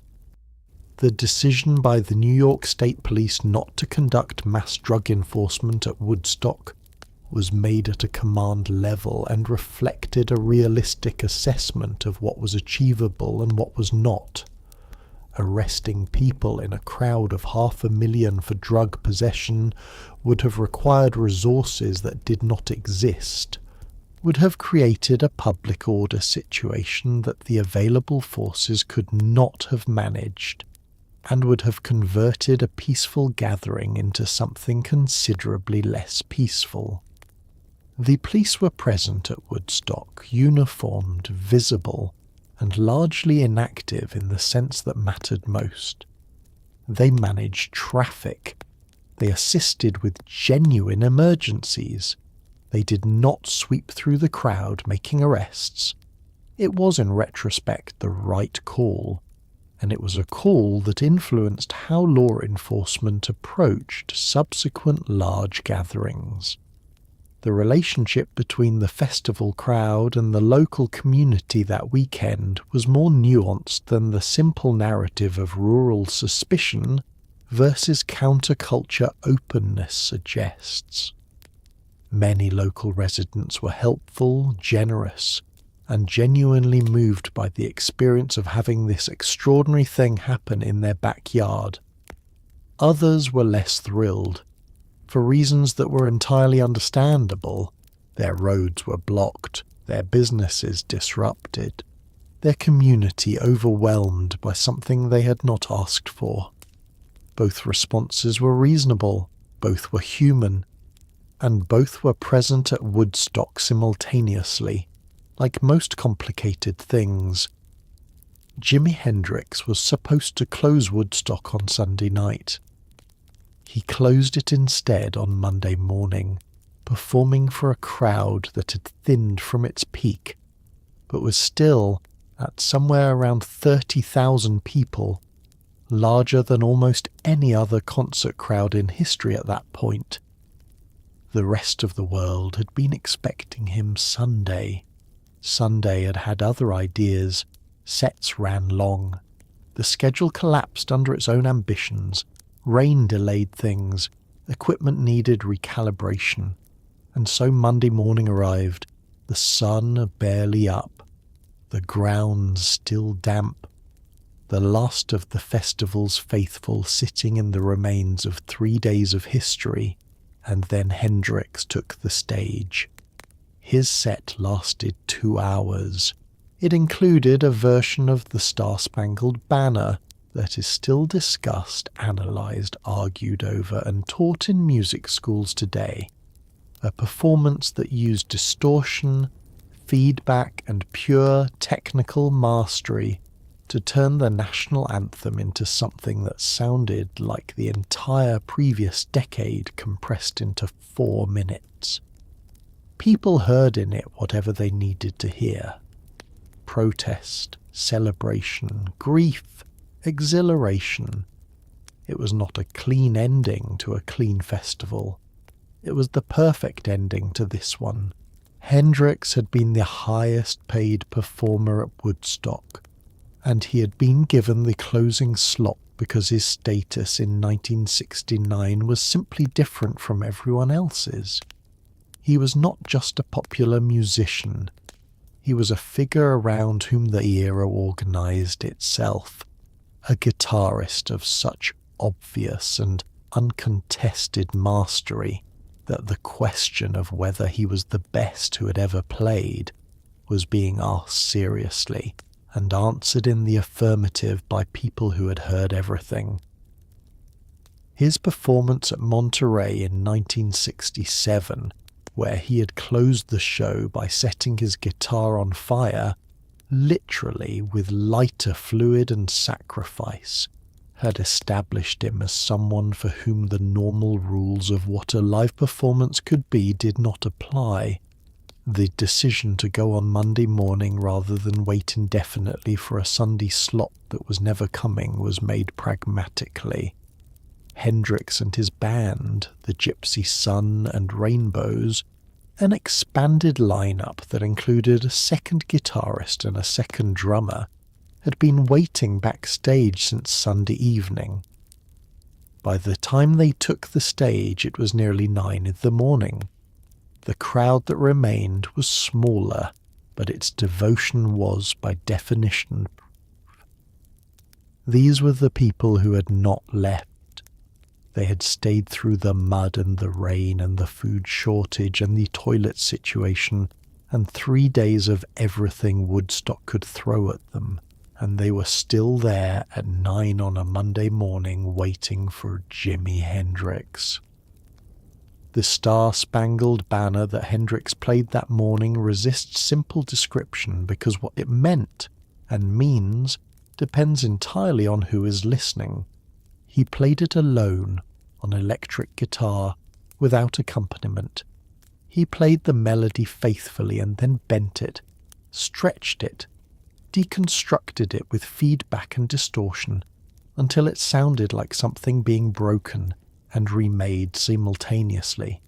Some people heard it as protest, a Vietnam-era statement about a nation at war with itself. Others heard it as celebration, an act of love toward a country he believed in despite everything.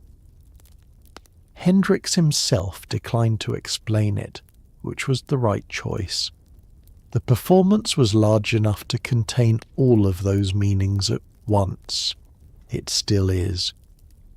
When the last of the crowd had filtered out of Bethel, New York, what remained on Max Yasga's farm was substantial. Estimates of the debris left behind run to several hundred tons, not because the festival goers were particularly careless people, but because when you have 500,000 people in a field for 3 days with inadequate trash collection, the arithmetic simply works out that way. There were sleeping bags and tents and articles of clothing and food containers and the assorted material detritus of a city that had been constructed in a week and abandoned in a day. Yasga was philosophical about it.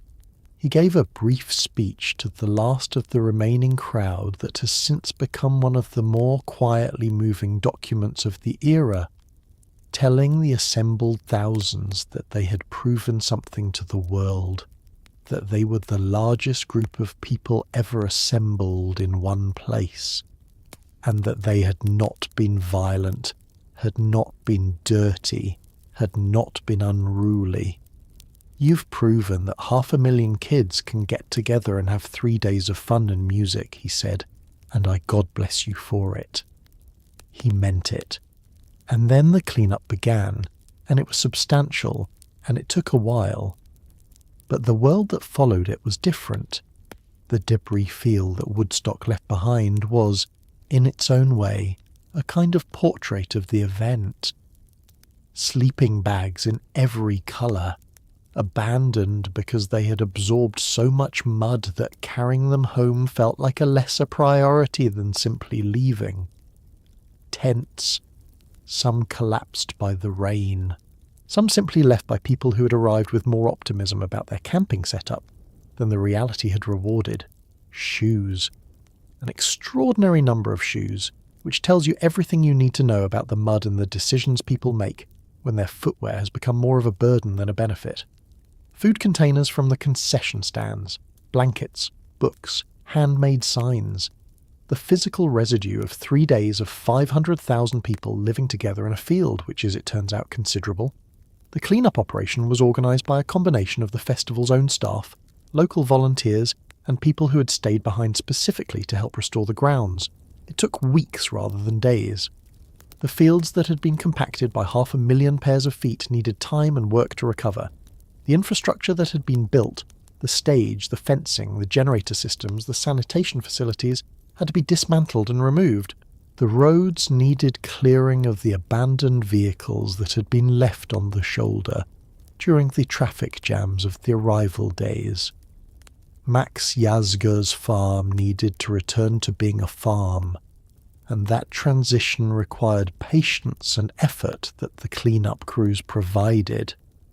Yazga's speech to the departing crowd has been analysed and quoted extensively in the 50-plus years since he gave it, and what strikes most people about it is its simplicity.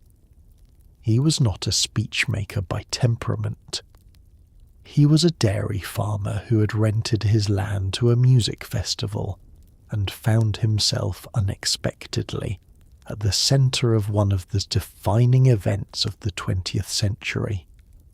He stood in front of the last of the crowd and said, essentially, that he was proud of them, that they had come in peace and stayed in peace, and demonstrated something about who they were that the world needed to see. He said it plainly, without rhetoric, and the crowd received it with the quiet gratitude of people who had been through something together and were beginning to understand that it mattered. The financial aftermath of Woodstock was, for the organisers, a years-long reckoning. The festival had lost money, substantially, definitively, in ways that required legal arrangements and personal financial sacrifice to resolve. John Roberts, whose family money had funded much of the deficit, spent years working through the consequences. The documentary, released in 1970, eventually generated revenue that helped address some of the losses. The album that followed helped further. None of it was immediate, and none of it was simple, but the world that Woodstock had helped create, the music festival industry, the cultural shift it represented, the conversation it started, was already generating a return of a different kind, one that couldn't be counted in dollars, but that shaped everything that came after. The story of Woodstock, the myth is, in significant part, the story of the documentary film that Michael Wadley directed and that was released in 1970, 8 months after the festival itself. The film, shot by a crew of over 100 filmmakers who moved through the crowd throughout the weekend, runs to nearly 4 hours in its director's cut and covers not just the performances, but the people, the festival goers who turned the camera on themselves with an ease that suggested they had been expecting this. The residents of Bethel who watched from the edges with expressions ranging from warmth to bewilderment. The organisers who gave interviews with the specific look of people who could not entirely believe they had pulled it off. The documentary won the Academy Award for Best Documentary Feature. It introduced the performances Hendrix, Sly Stone, Havens, Jefferson Airplane to millions of people who hadn't been there, and it created, for generations that followed, the image of Woodstock as something just beyond reach, a moment in time that felt less like an event than a condition, a brief suspension of ordinary life during which something important was briefly, collectively understood. The film made Woodstock permanent in a way that the festival itself could not have managed alone. Michael Wadley assembled his crew before the festival with an ambition that matched the scale of what he suspected he was about to document. He had over 100 camera operators spread across the grounds, the stage, the backstage area, the roads, and the surrounding community. They had been instructed to film everything, not just the performances, but the people, the conversations, the faces, the moments between moments. The result was an archive of footage so vast that the editing process, led by Wadley and a team that included young Martin Scorsese as one of the editors, took months and required choices about what to include that were genuinely difficult. 4 hours of film represents a fraction of what was shot. The split-screen technique that Wadley used throughout the documentary was not new to cinema, but it had rarely been deployed with the sustained intelligence that Woodstock brought to it. Rather than using split-screen simply as a visual effect, Wadley used it to show parallel experiences simultaneously: the performer and the crowd, the stage and the field, the music and the mud, in a way that captured the layered, simultaneous quality of the festival experience itself. You were not watching a concert film. You were watching an attempt to render the totality of something that resisted totality, to show what it felt like to be part of something too large for any single perspective to contain. The documentary's interview sequences are, in some ways, its most durable content. Festival goers speaking directly to the camera in 1969 have an unself-consciousness that is striking from a contemporary vantage point. They had not been trained by decades of reality, television and social media to perform a version of themselves for the lens. They simply talked about why they had come, what they were experiencing, what they thought it meant. Their answers are various and sometimes contradictory and occasionally quite funny, and they constitute a primary source document of a specific moment in American cultural history that no amount of retrospective analysis can fully replace. The film's commercial release in 1970 turned Woodstock from an event that 400,000 people had experienced into an event that millions of people felt they understood. It created the template that every subsequent festival film has worked within or against. And it did something more specific and more important. It made the people who had been there feel seen, and it made the people who hadn't been there feel, for the duration of 4 hours, that they almost were. Every music festival that has happened since Woodstock exists in conversation with it, whether the organisers know it or not. The lessons that Woodstock taught, by demonstrating catastrophically and beautifully every possible way that a large outdoor music event can go wrong, became the foundation of an industry. Crowd management protocols were developed, medical tents became standard, water supplies were planned for, stage construction timelines were extended, ticket systems were redesigned. The specific failure modes of Woodstock: no food, no water, no toilets, no traffic plan, stages built days before the event, no contingency for 10 times the expected attendance, became, one by one, line items in the checklists of every festival promoter who followed. Coachella has a water plan because of Woodstock. Glastonbury has a mud strategy because of Woodstock. Every festival's medical tent owes something to Dr. Abruzzi's improvised hospital in a field in New York. The industry that Woodstock created, the modern music festival, is worth billions of dollars annually and employs hundreds of thousands of people, and its entire infrastructure was reverse engineered from 3 days of glorious, magnificent organisational failure. The practical lessons of Woodstock were absorbed with varying speeds by the industry that followed it. Some were immediate. The festival promoters who were already planning events in the months after Woodstock incorporated the most obvious lessons directly into their planning documents.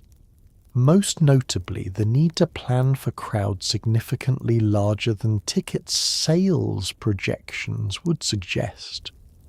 The phenomenon of gate crashing at scale was now a documented possibility rather than a theoretical concern.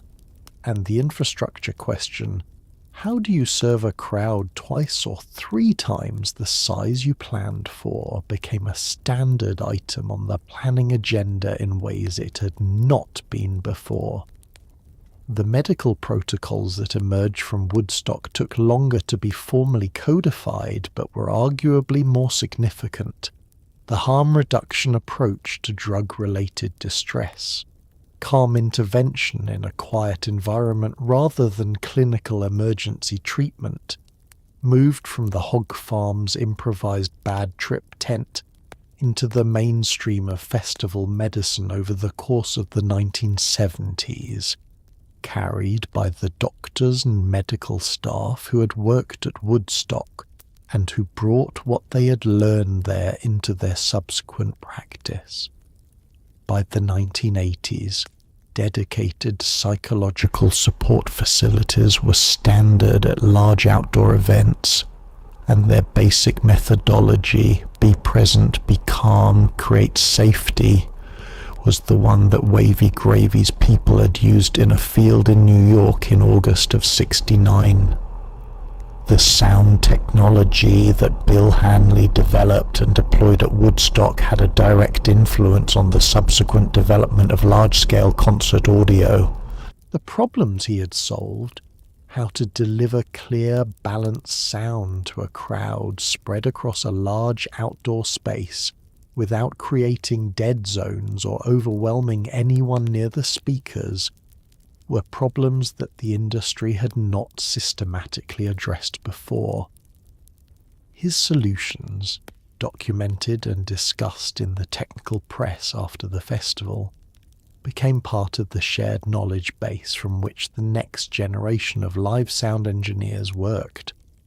Modern festival sound rigs, with their arrays of speaker towers and their sophisticated signal processing, are descended in a direct line from what Hanley built in a meadow in upstate New York, with 6 weeks of preparation time and a crowd 10 times the size he had designed for. What Woodstock built, ultimately, was not just an industry. It built a proof of concept. It demonstrated that large numbers of people could gather in a field, share limited resources, deal with genuine hardship, and remain peaceful, and that music could be the reason for all of it. That proof of concept has been tested repeatedly in the 50-plus years since, with varying results. But it was first established at Woodstock on a dairy farm, by people who had no idea what they were building. The shadow that Woodstock cast was long enough to darken everything that tried to stand in it. Within months of the festival, promoters across the country were attempting to replicate its magic through a simple formula: large field, large crowd, famous musicians. What they consistently underestimated was that Woodstock's particular alchemy had almost nothing to do with the booking, and almost everything to do with the crowd, the specific generation, the specific moment in history, the specific combination of idealism and circumstance that had put 500,000 people in a field in August, with the collective decision to make it work.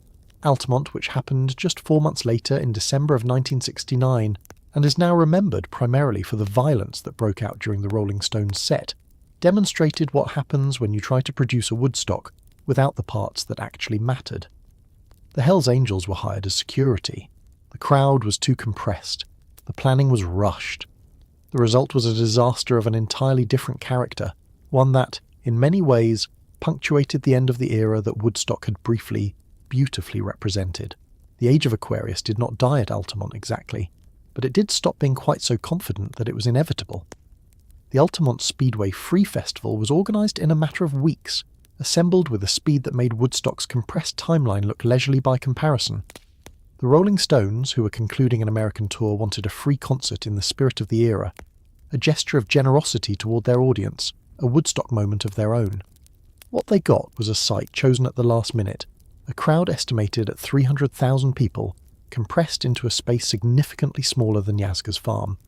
A security arrangement that was either visionary or catastrophically misguided depending on who you ask, and a day that ended with 4 deaths, numerous serious injuries, and the Rolling Stones fleeing the stage by helicopter while the crowd churned in violence below them.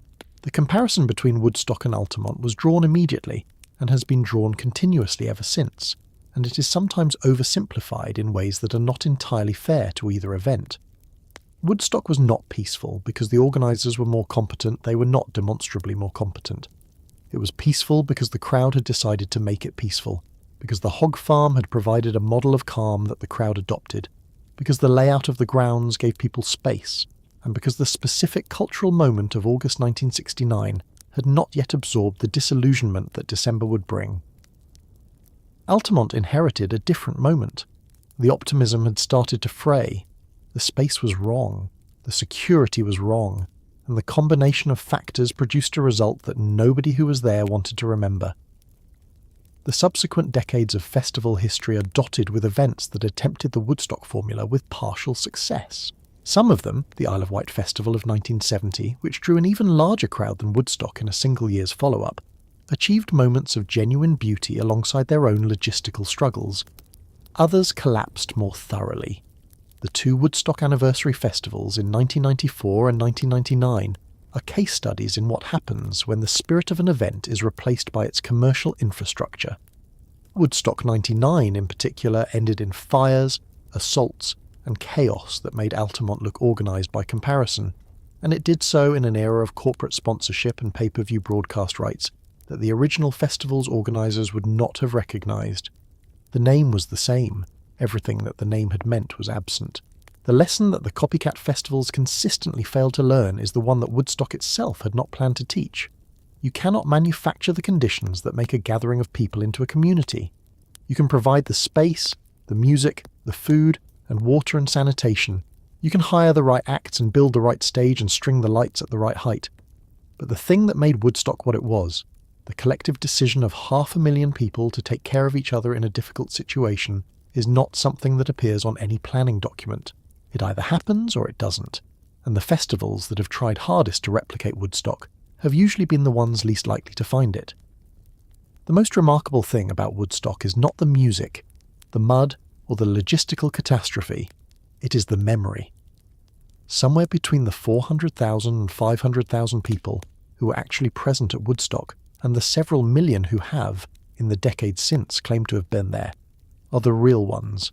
The people who were 18 or 22 or 30 in August of 1969, who drove upstate with a sleeping bag and a tank of gas and no real plan, and who came home 3 days later with something they could not quite put into words. They did not know yet that they had been part of something that would be written about and filmed and debated and mythologized for the rest of their lives. They just knew that for 3 days, in a field surrounded by strangers, something had been possible that they had not been sure was possible before. They had been cold and wet and hungry and tired. They had shared everything they had. Nobody had been in charge, and somehow nothing had completely fallen apart. The music had been extraordinary. The sun had come back out, and they had all, quietly and without being asked, taken care of each other. That is what 500,000 people carried home from Woodstock, and none of them ever forgot it. The people who were at Woodstock have been talking about it for over 50 years, and what is striking about their accounts, taken as a body of testimony rather than as individual anecdotes, is not the variation, but the consistency. Across differences of background, location, age, and subsequent life experience, people who were there return again and again to the same set of observations. The scale was incomprehensible until you were in it, and then it became ordinary. The hardships were real, and they didn't matter in the way that hardships usually matter. Strangers shared food, shared shelter, shared whatever they had, without being asked and without expectation of return. The music was extraordinary, and something happened there. Something that is difficult to name precisely, but that everyone who was there recognizes immediately when they try to describe it, that felt true in a way that ordinary life rarely feels true. The mythology of Woodstock has, in the decades since, occasionally obscured rather than illuminated the reality of it. The festival has been used as a symbol for so many things: the counterculture, the 60s, the baby boom generation's self-regard, the last moment before things went wrong, that the actual experience of the people who were there can get lost inside the symbol. But the actual experience is more interesting than the symbol, because it was specific and strange and deeply human in ways that symbols rarely are. It was muddy and hungry and exhausting. It was also, by the testimony of the people who were there, one of the best things that ever happened to them. Both of those things are true simultaneously, and the tension between them is what makes Woodstock worth remembering. The generation that attended Woodstock carried it with them through every subsequent decade of their lives, through the 70s and the cynicism that followed the idealism, through the 80s and the economics that replaced the communalism, through the 90s and the nostalgia that started to calcify into mythology. They are in their 70s and 80s now, Many of them. They have grandchildren who have read about Woodstock in history books, which is a genuinely strange thing to happen to a memory you carry in your body. And when they talk about it, when they pull out the ticket stub or the photograph or just the feeling that has never quite left them, what they describe is not a concert. They describe a moment when they were young and the world was uncertain, and they ended up in a field with 500,000 strangers and discovered, unexpectedly and irrevocably, that people are capable of being kind to each other even when everything else has gone wrong. That is what Woodstock was. Not the stage, not the performers, not even the music, extraordinary as it was. It was the discovery made by 500,000 people simultaneously that the thing they had hoped was possible, a different way of being together, even briefly, even imperfectly, even in the mud, was real. They had been there. They had seen it. And whatever happened after, nobody could take that away from them. The roster of artists who performed at Woodstock reads like a document from a specific and unrepeatable moment in American music. But the roster of artists who were invited and did not come, or who were not invited and wished they had been, is equally interesting. A shadow lineup that tells its own story about the festival's place in the cultural landscape and the decisions that people made or failed to make in the summer of 1969. The Beatles, who were in the final and not particularly harmonious stages of their existence as a band, were not there. The Rolling Stones were not there. Led Zeppelin, who were in the early and extremely energetic stages of becoming one of the most successful rock acts in history, were not there. Bob Dylan, who lived in Woodstock, the town, and whose presence had given the festival its name and its cultural association, was not there. A fact that has been discussed and analysed with an intensity that Dylan himself has declined to match. Each absence was a decision, shaped by circumstance, by timing, by the specific calculations that people make when they are trying to manage a career and a life simultaneously. And each one, in retrospect, looks different than it probably did at the time. Bob Dylan's non-attendance is the absence that has generated the most analysis, the most speculation, and the most quietly amused commentary from Dylan himself, which is to say, almost none at all. He had been living in Woodstock, the actual town in Ulster County, since recovering from his motorcycle accident in 1966, and the counterculture had attached itself to his address, with the devotion of people who believed that geography was destiny. His house on Birdcliff Road had become a pilgrimage site. Strangers camped on his lawn. People knocked on his door at all hours expecting wisdom, conversation, or at minimum acknowledgement that they had made the journey. Dylan found this less charming than his admirers intended. The festival that borrowed his town's name and invited 500,000 additional people to the neighbourhood was, from his perspective, less an honour than an escalation of a situation that was already untenable. He left. He played the Isle of Wight festival in England in late August, just weeks after Woodstock, performing for a crowd of approximately 200,000 people in what was widely interpreted as a deliberate statement about something, though what exactly depended on who was interpreting it. Dylan has never fully explained the decision, which is consistent with his approach to most decisions. The absence from Woodstock became part of his mythology in the way that only Dylan absences can. The missing piece that everyone notices and nobody can quite account for. The seat at the table that was always empty and always significant. Led Zeppelin's manager, Peter Grant, turned down the Woodstock invitation with the confidence of someone who had done the math and liked his numbers. The band was ascending at a rate that made the Woodstock slot, however historic it might be in retrospect, a potential distraction from a trajectory that was working. They were selling out their own headlining shows. Their albums were moving with a velocity that suggested the market for what they were doing was larger than anyone had anticipated. Playing a slot at a festival alongside 30 other acts, however celebrated, was not obviously the best use of where they were in 1969. Grant was right in the narrow strategic sense. The band went on to become one of the most commercially successful in history. But the counterfactual, a Zeppelin set somewhere between Sly Stone and Hendrix, on that hillside, in that specific August, is the kind of thing that music historians return to with the particular longing that attaches to things that almost happened.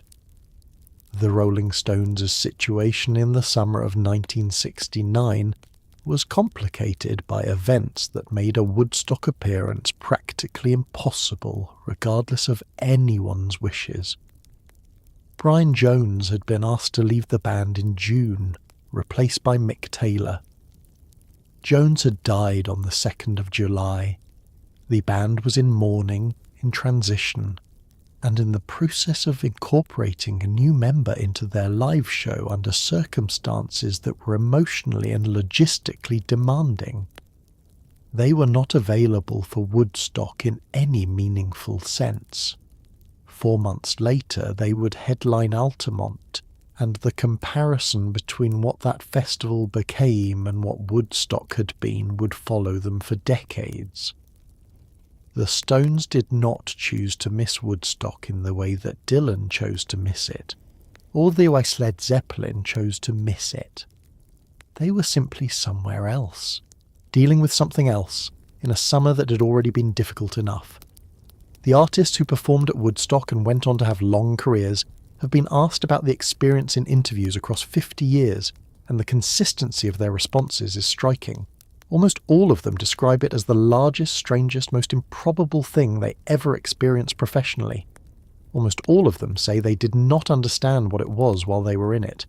And almost all of them, when pressed, say that if they had known, if they could have seen, from the stage on Friday evening, what the weekend would become, they would have played differently.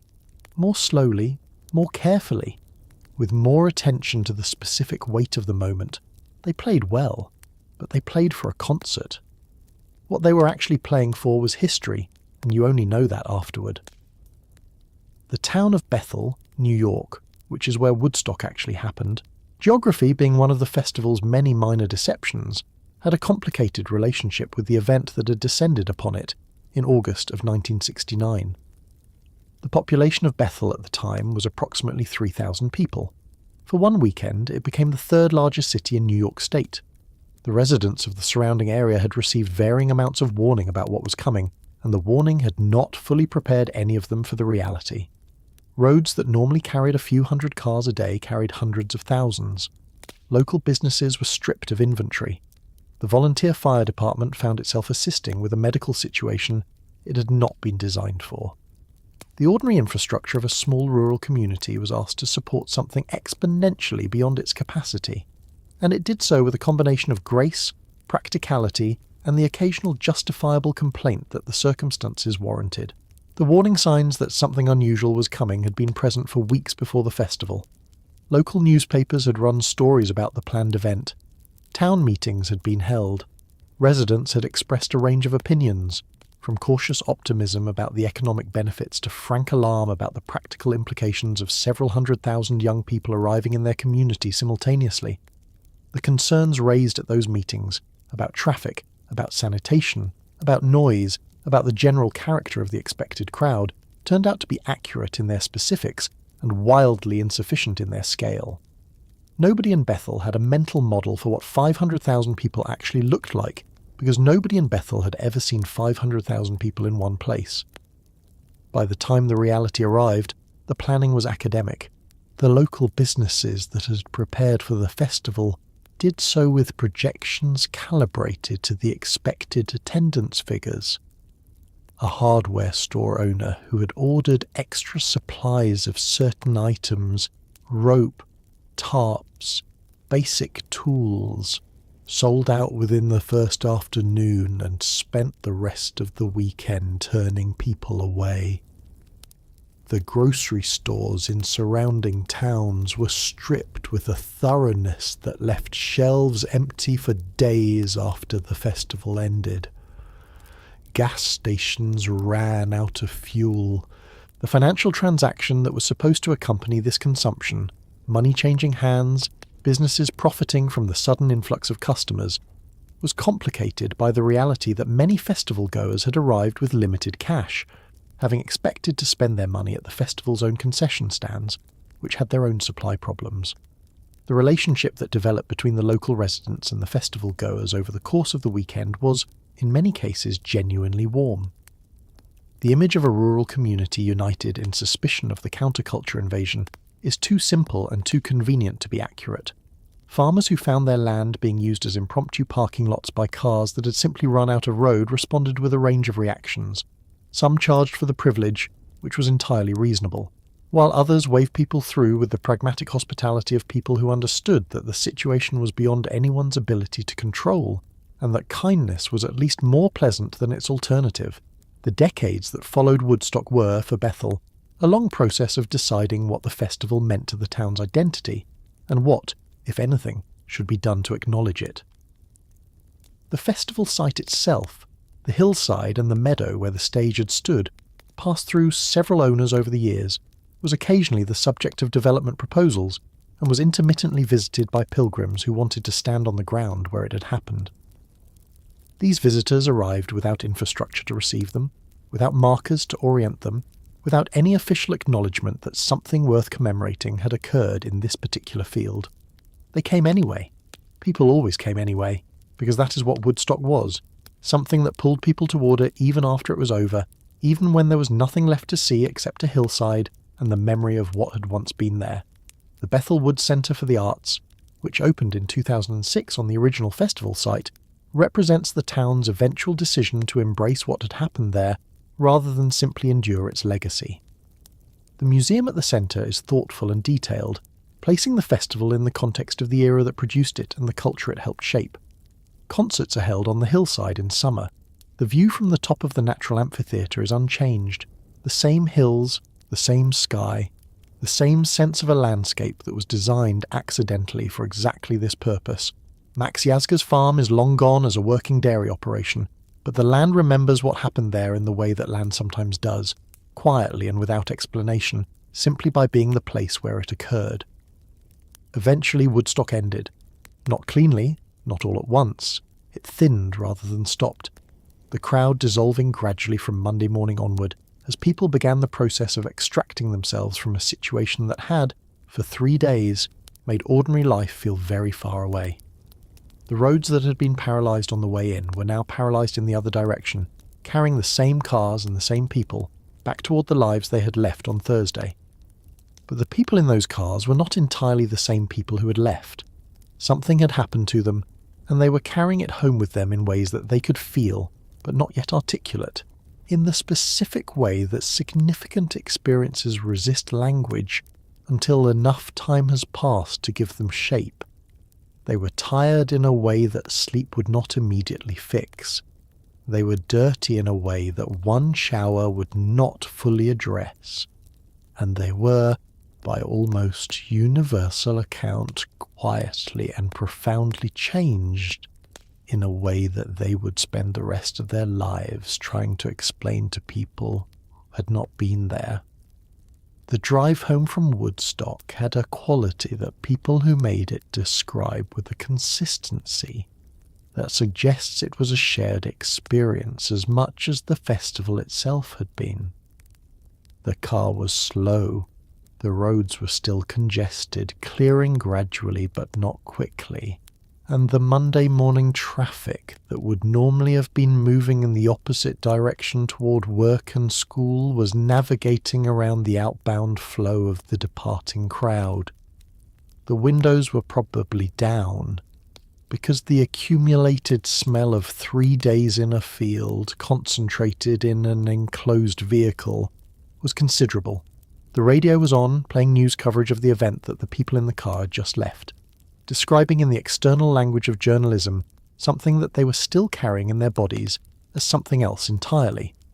The conversations that happened in those cars between friends who had come together, between strangers who had found each other on the grounds and were sharing a ride back towards civilization, were attempts to do something that language is not always equipped to do: translate a felt experience into shared words. People tried. They described specific moments: the Sly Stone set that had woken them at 3 a.m, the Jefferson Airplane sunrise, the rain on Saturday afternoon and the decision to stay, the stranger who had shared their last sandwich without being asked. They described the mud and the toilets and the food situation and the helicopters, and then they described, more slowly and less precisely, the thing that the specific moments added up to, the sense of having been part of something that proved something about what was possible when people decided to be decent to each other under difficult circumstances. The people who got home to parents or partners or roommates who had not been at Woodstock encountered an immediate translation problem. The news coverage had portrayed the festival primarily as a logistical catastrophe. The traffic, the food shortage, the sanitation failure, the medical emergencies. This was accurate as far as it went, which was not very far. People who had been there and experienced the catastrophe from the inside, who had lived through the discomforts and the hardships with 3 days' worth of evidence that things were, despite everything, fundamentally all right, found it difficult to explain the gap between the external description and the internal reality. They sounded, to people who hadn't been there, like they were performing contentment with a bad situation. They were not.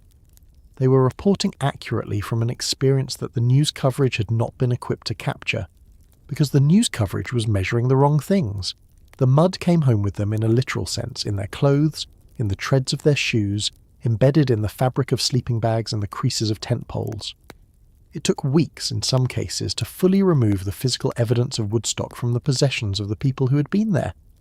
Several people have noted in interviews that they were reluctant to wash certain items, that the mud felt like evidence, like proof that the thing had been real, and that cleaning it away felt like a small erasure of something they wanted to keep. This is either very sentimental or very human, and the distinction may not matter much. They had been somewhere extraordinary. They wanted to hold on to it. The mud was what they had.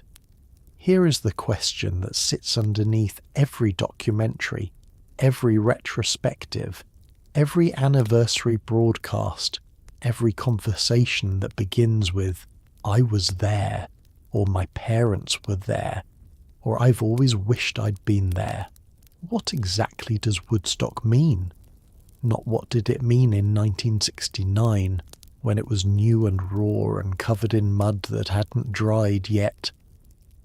But what does it mean now, in a world that is in many ways unrecognisable from the one in which it happened, and in other ways distressingly familiar? The honest answer is that it means different things depending on who is asking and what they need it to mean.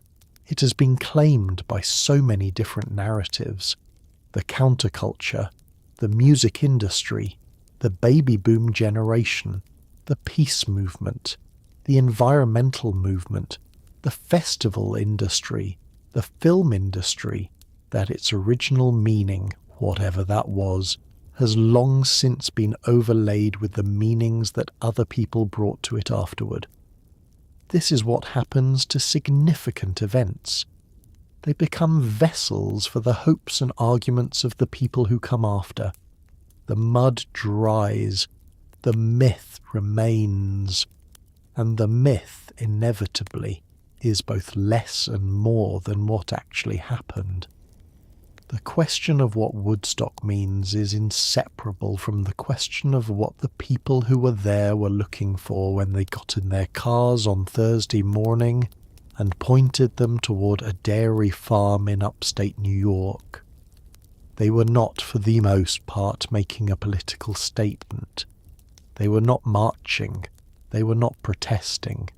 They were going to a music festival, a thing that had barely existed as a concept 2 years earlier, and was still new enough to carry the excitement of novelty. They wanted to hear music they loved in the company of people who loved it too. They wanted to be somewhere that felt like the world they were trying to build, rather than the world they had been handed.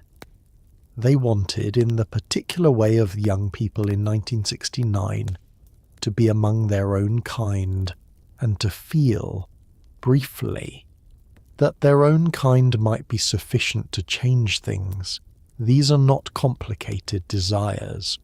They are in fact recognizable to anyone who has ever driven a long distance for a concert, or stood in a crowd and felt the specific electricity of shared enthusiasm, or looked around at the people next to them and thought, yes, these are my people. This is the thing. This is what it feels like when it's right. What made Woodstock different from other gatherings that have sought the same feeling is not that it found it more completely.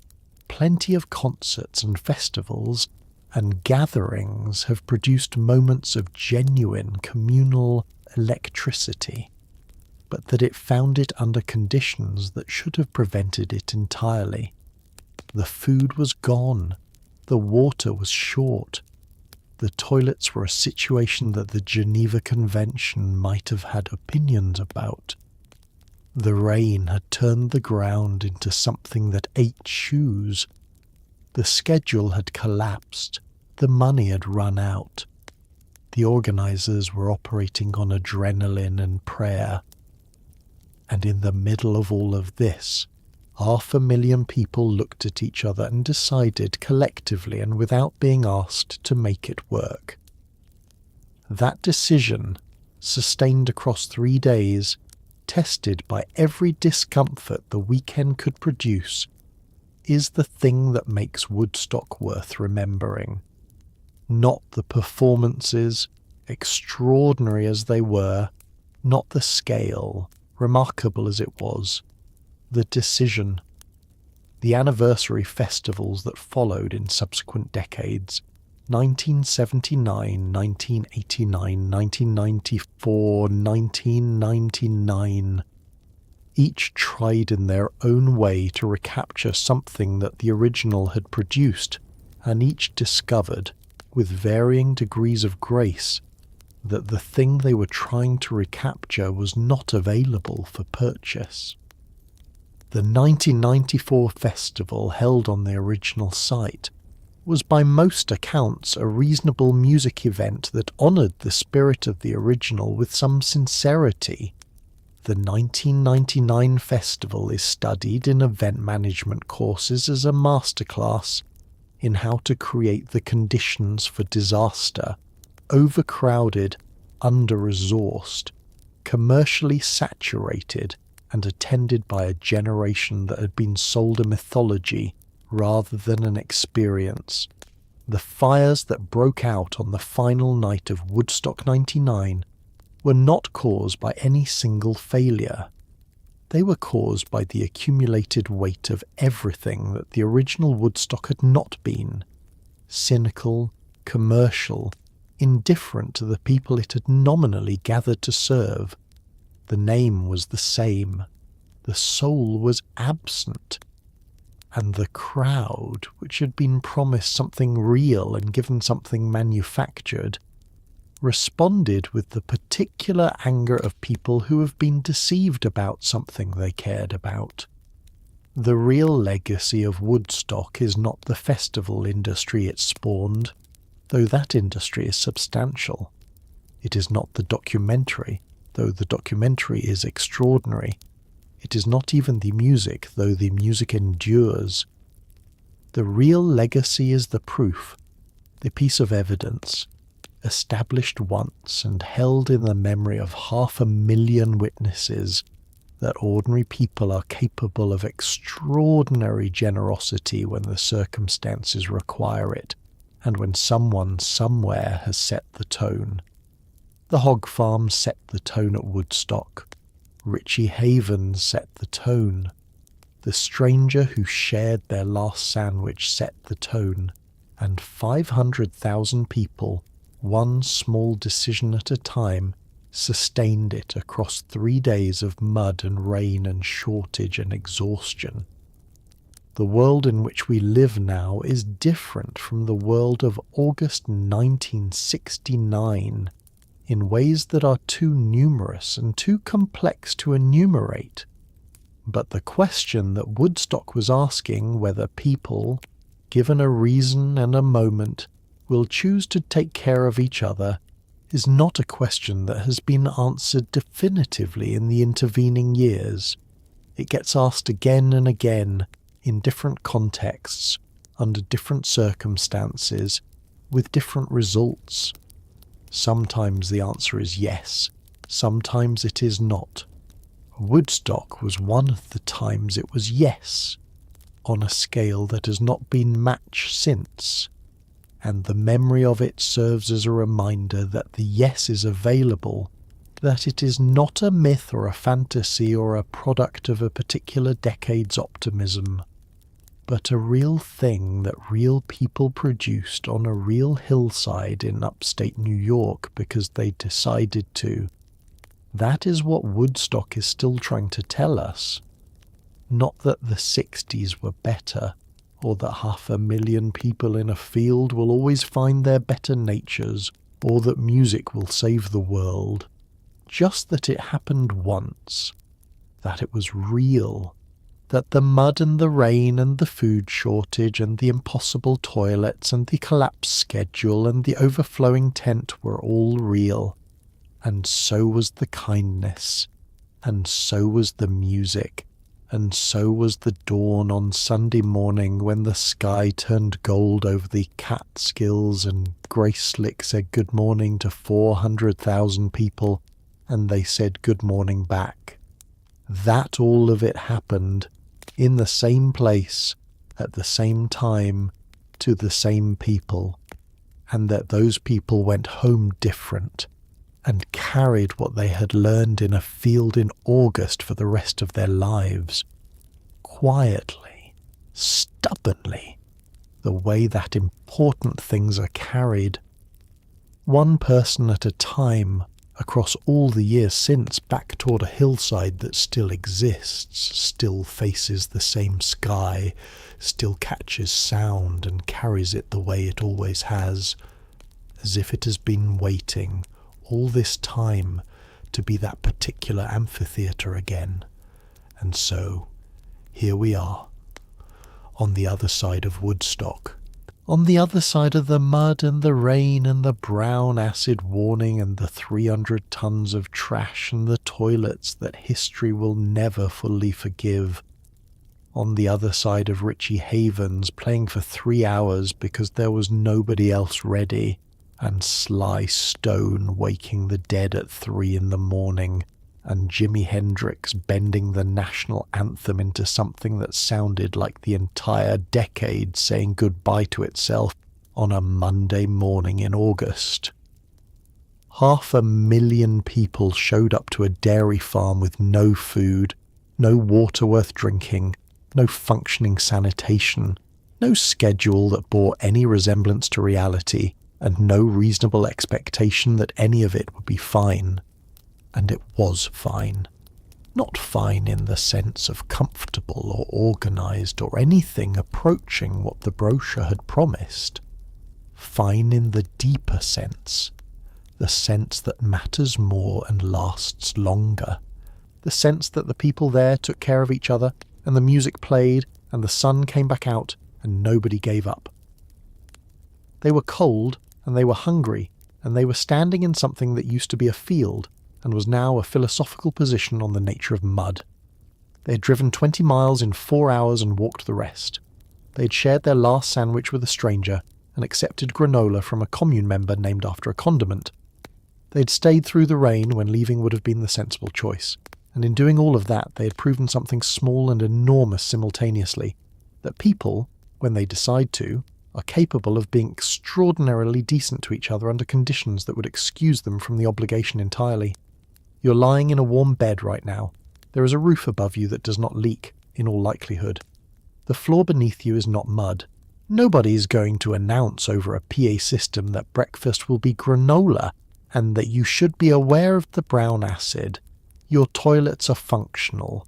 These are not small things. These are the accumulated result of every generation before you that endured the version of the world that didn't have them yet and kept going anyway, stubbornly, with the particular human refusal to accept that this is all there is. The people who went to Woodstock went home different. They carried something back with them that the mud could not wash off and the years could not entirely dim. The knowledge that it was possible, that 500,000 people had been in a field together and chosen, one small decision at a time, to make it work. That the music had been real, that the dawn had been real, that the stranger with the sandwich had been real. Let that settle over you now like the particular quiet that comes after something large has passed. The music is still playing somewhere on that hillside in the memory of everyone who was there and everyone who has wished they had been. The grass grew back, the mud dried, the sky over the Catskills is the same sky it always was. You can sleep now. The festival is over. Everyone got home safe.